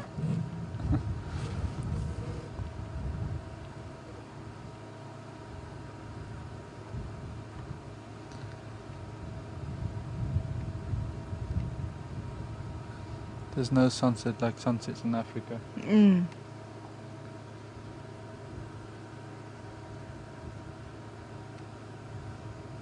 can just hear all the sounds around you, cape-tailed giraffe busy browsing.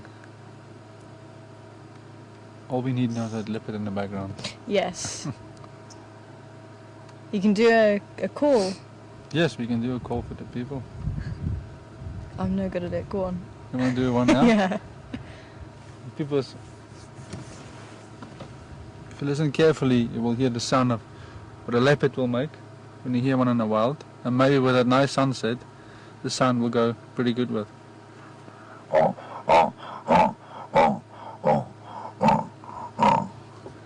the giraffe are pretty convinced. Yeah, they're pretty convinced and they're looking at me. It's like, that sounds like a leopard. So also that's the sound to listen out for around the waterhole camera. So when we say a leopard soaring, that's the sound. No, it sounds like somebody's using a saw, cutting wood, definitely. That's what they call it, sawing. Yeah. We actually heard that leopard, which I mentioned before, or early on, at one of the waterhole. We heard that leopard calling as well, after she was drinking water. Oh, brilliant. Such a beautiful sound. And for me, the hyena, the lion, the blackback jackal, of course, and then the leopard. How good is your blackback jackal call? Pretty convincing, I think, because I've called in a few jackals before. Right? Go on then, go for the jackal, because we don't really see the jackal here very often. Blackback jackal sounds more like this.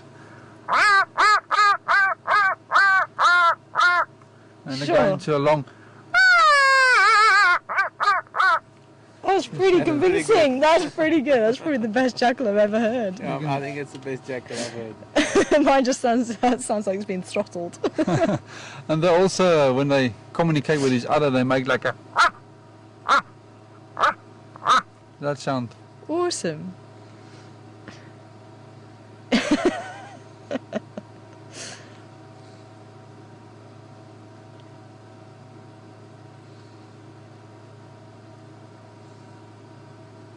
Oh, I'm definitely going to try the other road leading up to Treehouse Downs. Let's go and have a drive along there. Leave the draft to it. And the lion? How good's your lion? Probably not that good. Only when I'm very hungry. But it sounds more like a... I don't know how to end the call. That's pretty good. Or when the female called the cubs, it sounds like... Yeah, it's very soft. Very soft call, yeah. But I think there's a little bit of a dialect difference, because there was a female that I used to see, and she would be more like a oof, oof, you know, very soft, very... It's like yeah. Leopards call their cubs like... Yeah. Like I heard Karula for the first time the other day, and I was actually amazed at how gruff it was compared to the lion. Very, very gruff. Very, very hard, yeah. Or loud. And then obviously when she doesn't call them in close. Oh, we've done that one.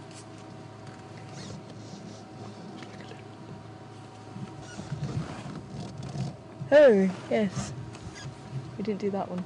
It looks like one, isn't it? I think Anton's just spotted some leopard tracks. Yeah, just part of it. But old though. Yeah, they're not that fresh. Yeah.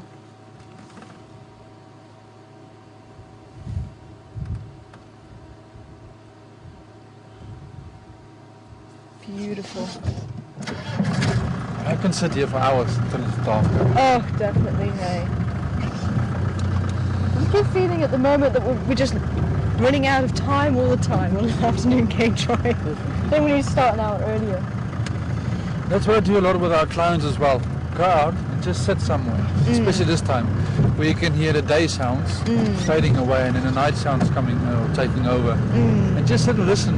But what's nice is the waterhole camera for that. The waterhole camera is brilliant for that because you get all the sounds. Yeah, you get, of course, you've got audio there, isn't it?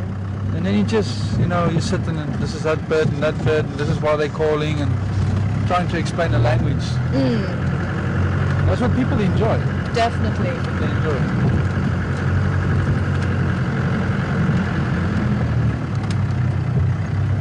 Good in front of us. Oh yes, we want answers. Some people are able to see.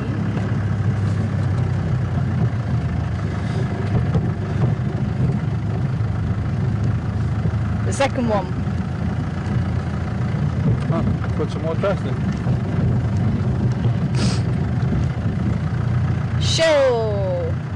Cheryl Webb. First place for Cheryl Webb. First place. Well done, Cheryl. Tommy. Patricia is third. Oh, Trisha, sorry. Trisha Jones. Donna in fourth position. Well done, Donna. Trisha.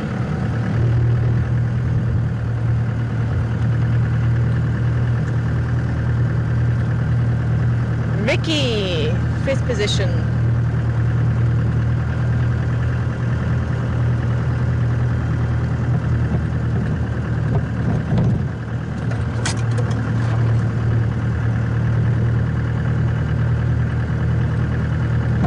So we're still waiting for sixth position.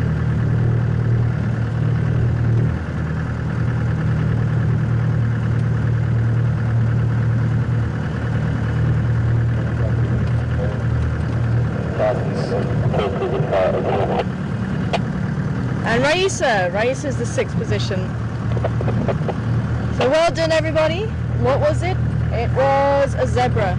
A zebra with just, if you think about the horse, you see just that long arc shape, and that's exactly what you see with the zebra, this long semicircle arc shape. You don't see any two-track parts of the track. It's very similar to a horse. Sorry? Zebra is very similar to a horse track. Yes. Zebra track. Yeah. But just a little bit smaller. Another interesting thing is in our area, it's a very mountainous area, and we do have zebra there as well. And they're slightly smaller than the zebra you found here in Lowveld. The wear and tear with the rocks, probably. Oh, the track itself. Yeah, it could well be actually. With it just getting a little bit cooler, I just want to do this. It sounds like most of the people got it right. I think there's some more answers coming in now.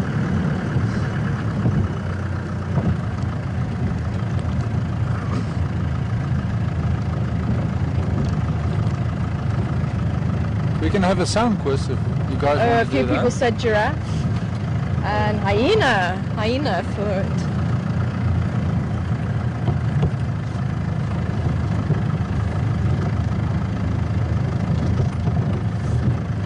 So giraffe and hyena. Okay, let me just quickly show you. Oh, this was the kudu that I wanted to show you. Oops. Difference with the kudu and the nyala. So this is the kudu, and you can see the track very close together here as well. And as I say, you get the back foot right over the front foot, which you do with the nyala as well. But certainly this area here, very close together. And quite often you won't see as big a gap here. Quite often you'll see it pretty close together. But the nyala, quite a big ridge. Okay. Sorry. Quite a big ridge between there and here as well. And the bush look very similar. But also slightly smaller as well. Yeah. Slightly smaller. So there you go. So that's nyala and kudu. But the nyala I've experienced is very elongated, the hind foot, very, very narrow. Yeah. Well, it appears more in the sand. And we were looking at the zebra. Just want to quickly show you the zebra. I'm also standing here just to listen out if there's any call from safari. But this is the zebra. Yeah, this one will do. This is the Cape zebra. There we go, virtual zebra. So what we were seeing was this, and on a couple of them you may have just seen what's called the frog. I've no idea why it's called the frog. But it's called the frog. That's all I can think. Because it's triangle, but it Probably still doesn't make any but sense. Still, how did they get that? Yeah. But yeah, so you see this arc shape, and there's no divide like there is on the kudu or the giraffe. It looked very much like a little antelope was following a horse. Yeah. Kind of an animal. Yeah. The Zulus actually have a similar story. Oh, did the they? little antelope was following the zebra to hide its tracks from predators. Oh really? And that's how it I've not looks heard like that one. Okay, I'm struggling to find.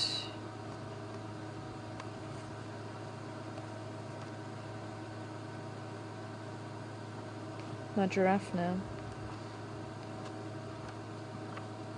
There's a giraffe track. Yeah, I really like this book. So giraffe track, very large, probably about the same length as the book actually. So that's the giraffe track. Okay. Well, no sound from safari, unfortunately. Oh, and hyena. Hyena was the other one, wasn't it? Yeah. Hyena was more like the leopard track that we were just looking at. Well, looking at Anton draw. But this is the spotted hyena. So we've got the 4 toes and the back pad here. Negative, said I'm closing down. That put me down next.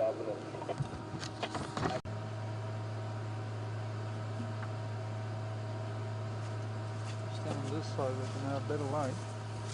You guys can see there's some sand in here, but not a lot.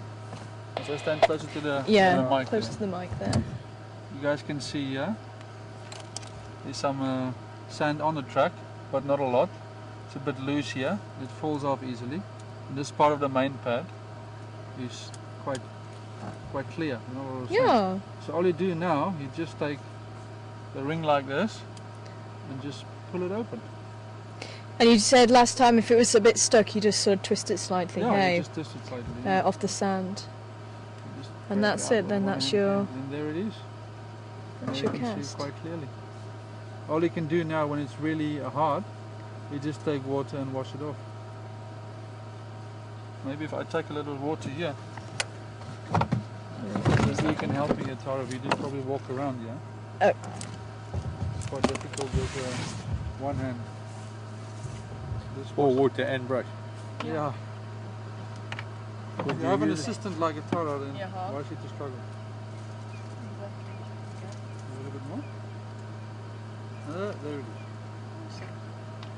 So you guys can see, you can see over there why I said you have to use the baby powder. It's like a releasing agent. You can see how you can hardly see sand on the back. It's quite clear. And you can also measure it from here. And how you measure it is total length, which is A, B is width, C, total length again of the main pad, and D, the total width of the main pad. And then what you also do is you take measurement from the bottom of your lobe up to the first one, which is actually on this side. You always start on the left, because this is a negative, so remember it's actually the other way around. But if this is in the sand, you start on the left, and you measure from the bottom of your main pad, the middle lobe, up to the bottom of your toe. So you get a measurement from there up to here as well. So that's actually how you measure a cut. Okay. Alright. Awesome. Still a little bit wet.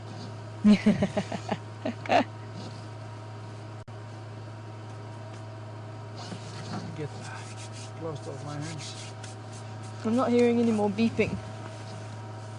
I haven't for a few seconds now. Okay, let's see if we can make it up towards quarantine and have a look around there. And maybe see if we can get a dung spitting competition in before we go. Just Sorry? You're not going past the dam. No.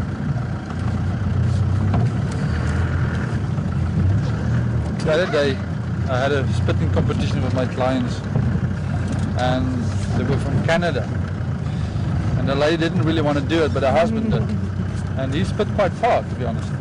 Then I put one in my mouth, and he was giggling all the time, and I was giggling. And when I breathed in, you know, to get Oh, no. I actually swallowed Oh it. no, And he Anton. took a picture of me busy choking on a kudu pellet.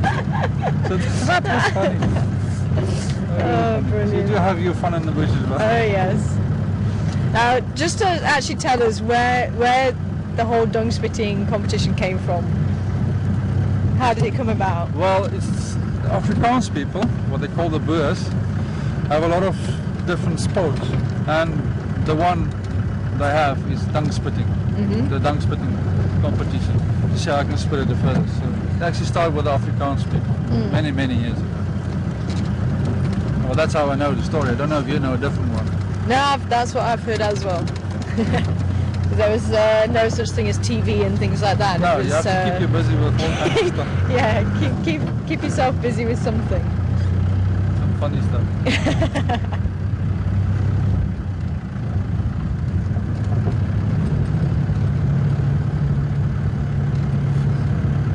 Brilliant.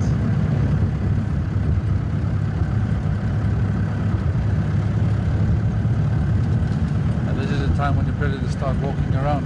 It is, and there is a spotlight. It's a little bit too light at the moment, but you can be the honorary spotter. Yeah, anytime. You want me to get it out in the meantime? case Well, we you need can it. so long, yeah. It's not the world's greatest. As long as it works. Yeah, well, it definitely does. I had an oopsie once with a spotlight on a vehicle. Is We it- went out. I went out with the clients, and then I was putting it on the seat, passenger seat, and somehow pushed the button and it stayed on. Ah, yes, that's why so it of looks course the way it made it the does. battery flat, and Yeah. it burned a nice little hole into Yeah. the seat. Yeah, that's why it looks the way it does at the moment. No, that's where it. No, that's No, it's that's where it connected. goes into. I was Yeah, trying to look for it. yeah. Okay. Is it on? It's a little pull, yeah. I just tried to look for it. It's still attached, yeah. Yeah, it should be. Not coming on. Is it not coming on now?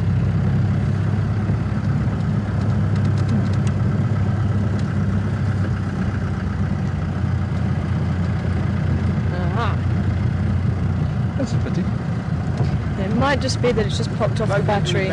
Yeah. Have a quick look. Hello, Zebra. Mr. Zebra. Mrs. Zebra. I'll just have a quick look.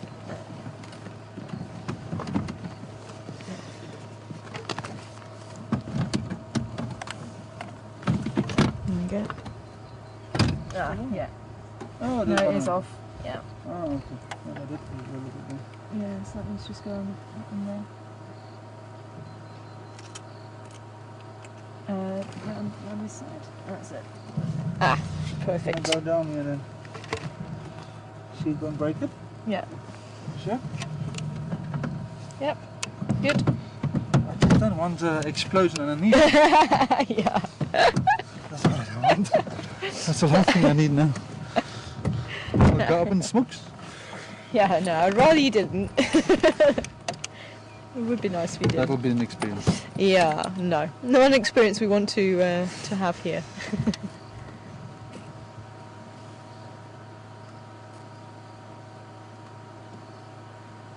So there's the culprits. I always ask my clients the question, what is the difference between the male and the female? Yeah, go for it. You know that one? And then they say, no, what's the difference? You know, the males are black with white stripes and the females are white with black stripes. I actually have done that to a few guests, and it's funny because they're so caught up in the moment. They go, really? And they're just they're kind of not thinking, or they're not done. They're hearing you, but they're not hearing you. Yeah. It's quite funny. And then you see it almost dawn on them. They register and like, hold on a minute, and then they look at you and you go, do you believe me? And you get some saying yes and some saying not a chance.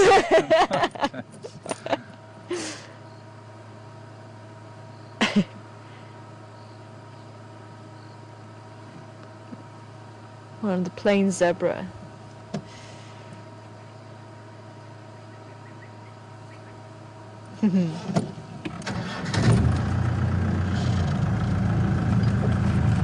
Well, actually, since we've still got light and the inverter is just can't speak. The inverter has decided to stop beeping. I wonder if you can quickly have a look at that. And this is your third question for the day. I'm trying to at least do 3 or 4 questions per drive.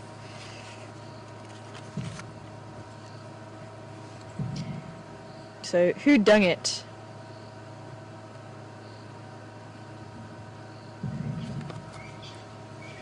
And actually, can you? Yeah, I can put a light on. Put the light on. Awesome. There we go. So, you might notice it's got a little bit of an indent there. It's got a little bit of a tip there.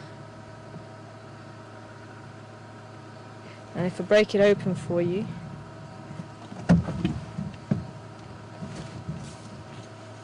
It's a very neat little palette.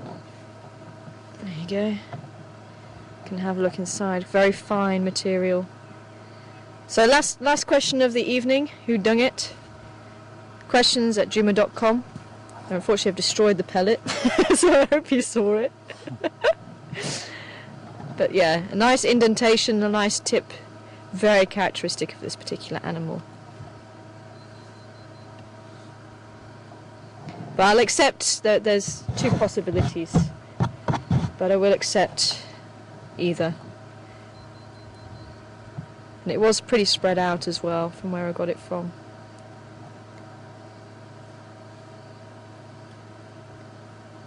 Looks like quite a dry one, eh? Yeah, Quite old. very dry. So let's just continue on. I'm hearing that inverter beeping, so we are going to have to say goodbye very shortly. So answers as quick as you can. Who's quick off the mark? And Randy, I think, was asking, are we having a fireside chat tonight? Not tonight, Randy. We are having a fireside chat on the 22nd. So unfortunately, with the 3 of us. Oh, Rafi. Oh, sorry, Rafi. Shalom. Over there in Israel. Ah, all the way from Israel? Yeah. But he's actually South African living in Israel. Oh, he's South African living in Israel. Yeah. Okay. So, hi, Rafi. And unfortunately, no, we're not doing a fireside chat. But it's definitely been great to have Anton on board. Thank you so much No, you're for welcome. joining us. Mobile fireside chat. Yeah, mobile fireside chats. That's what we were doing with Nick yesterday. Fire's in the engine. Yeah. Fire's in the engine. And you're The sitting fire- by my side. The fire was almost underneath me. That would have been a real fire. Jim. Yeah, that would have been. So hopefully we'll make it up to quarantine. I think we're going to run out of time to do the dung spitting competition, unfortunately. And if we still have the first graders on board, don't try that at home. And don't go picking up dung either. I'm allowed to do it because I've been trained. So don't go and do it yourselves. Yeah, for sure. If you pick up the wrong dung, you can get all kind of nasty parasites. So you have to pick up the right one. Yep, and I'll also accept the other animal too, because it is a bit of a difficult one.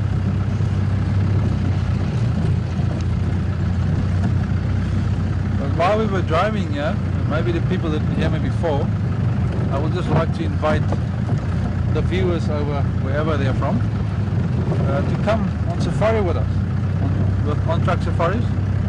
You guys can go and have a look on the website, see what we're doing and what packages we have, and then we start in Ingwe, at the Ingwe area, or so we say territory rather. Start there and we can come over here to Vaiatala. You guys will have a chance to meet the team here. Yeah, because you guys actually email us in advance and say you've got people coming, and so we try and work it with the lodge that we go down as well. Because my guest last night was quite nice for them to meet Sebastian. Yeah. Because they followed your drives on the internet before as well. So they knew everything about it. Oh, fantastic. So yeah, definitely come and go visit our website and make a booking with us, and you guys can come and meet the team and come and have a look yourself how it looks here. But what's nice is that is actually the conservation side of it, so they get to see the Ingwe Leopard Research Project, and That's they why actually they call get to it see, conservation-based safaris. Yeah. Because we do put our money into POR, into this project. Yeah. POR is just a Section 21 company, which is a non-profitable company. Yeah. And then the money goes into there, and from there it comes to projects like Ingwe or whatever we're doing. Yeah. So we definitely put money back into conservation, which I think personally is necessary to do that. Definitely. Because we take some out of it by taking people there, and you use it actually in a way, and you have to put something back. Definitely. And I think that's the way forward for conservation and for safaris. I think so. And raise awareness at the same time. Exactly. You can come have a nice experience looking at a big five, and then you have an experience of doing research. Yeah. And you can see the way people do it. I'm hoping at some stage I'll be able to pop over there again and come and see you guys again. No, definitely. You must come when you're off again and come and say hello to us. Yeah. We can go chase some leopards. Yeah. Yep, okay. Who's the top 6? Both. I'll accept either. Okay. Okay. So I'm getting... Yep. So Sarah in first position.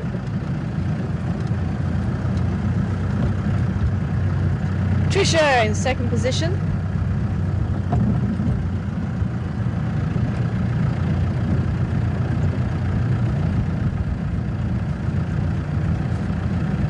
Are we not going to stop for the zebra now? It's dark. We saw them nicely earlier. Sorry, who? Kathy? Kathy third. Okay. Well done, Kathy.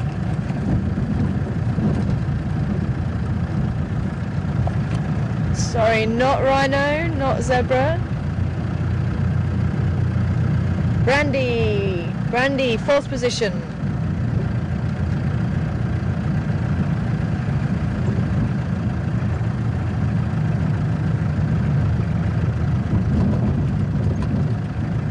And Lynn in Canada, fifth position. Oh, what have we got on the road? And Cheryl Ann, we got Cheryl Ann. So not Nyala, not Impala, not Rhino. Hello, Hyena. So the right answer is, well, there's two. I'm actually more inclined to say it was kudu, but you could have kudu or giraffe, because it's actually spread out quite far. But the characteristics I was pointing out, very characteristic of kudu, but giraffe very similar as well. So that's why I was going to accept both. So well done everybody. You can have a point for kudu if you can put kudu, or you can have a point for giraffe. So it's a tricky one, but the inverter is starting to beep quite a bit, so unfortunately I think we are going to have to say goodnight. And I was hoping that we would try and get a bit of a dunk competition going here. Never mind. But thank you very much, Anton, for joining us again. It's been you're welcome. Really brilliant to have you and do all the sounds and the casting of the track and everything. It's been a lot of fun. I hope you guys have enjoyed it as well. Light on and point it down, please. Oh, we're needing light. Oh, okay. So there we go. There we go. Fireside. Yeah. Fireside chat. Well, see that? There we go. Got a bit of a flicker going. No, it was really nice to be with you guys. I enjoyed it once again. Yeah, definitely. To see what you do and to see what we find. Unfortunately, we didn't find Karula. Yeah, One of those she's things. hiding again. But you never know, you might see her on safari tomorrow. Yeah. You got one Well, more day with hopefully. your guests. Yeah, hey? we've got some more game drive in the morning before we Yeah. go further south. Yeah. We're heading back home. So thank you very much. Yeah, it was thank nice to you. be with you guys. And to you all there, thank you for joining us. It was really nice having you with us. And remember to go and have a look at our website. Don't forget that. On track safaris. On Track Safaris and at Ingwe as well. Ingwe Leopard Research. That's it. Yeah. We have a link on our website as well, so you won't miss it. Brilliant. But from myself and the rest of the crew, guys, take care. Well done on the dunk quiz. And there'll be more next time. But join Sebastian tomorrow for 6 o'clock Central Africa time for the next live safari here in Djuma Game Reserve, South Africa.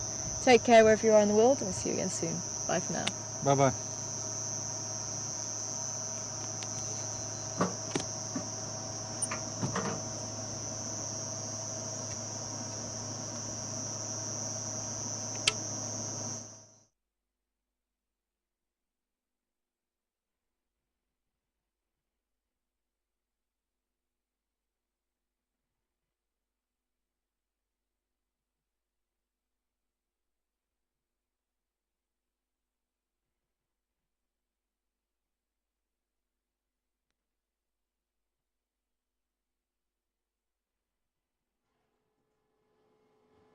Good evening, everyone. Sebastian here in Final Control. Well, I hope you all enjoyed the drive with Anton and Tara and Mark.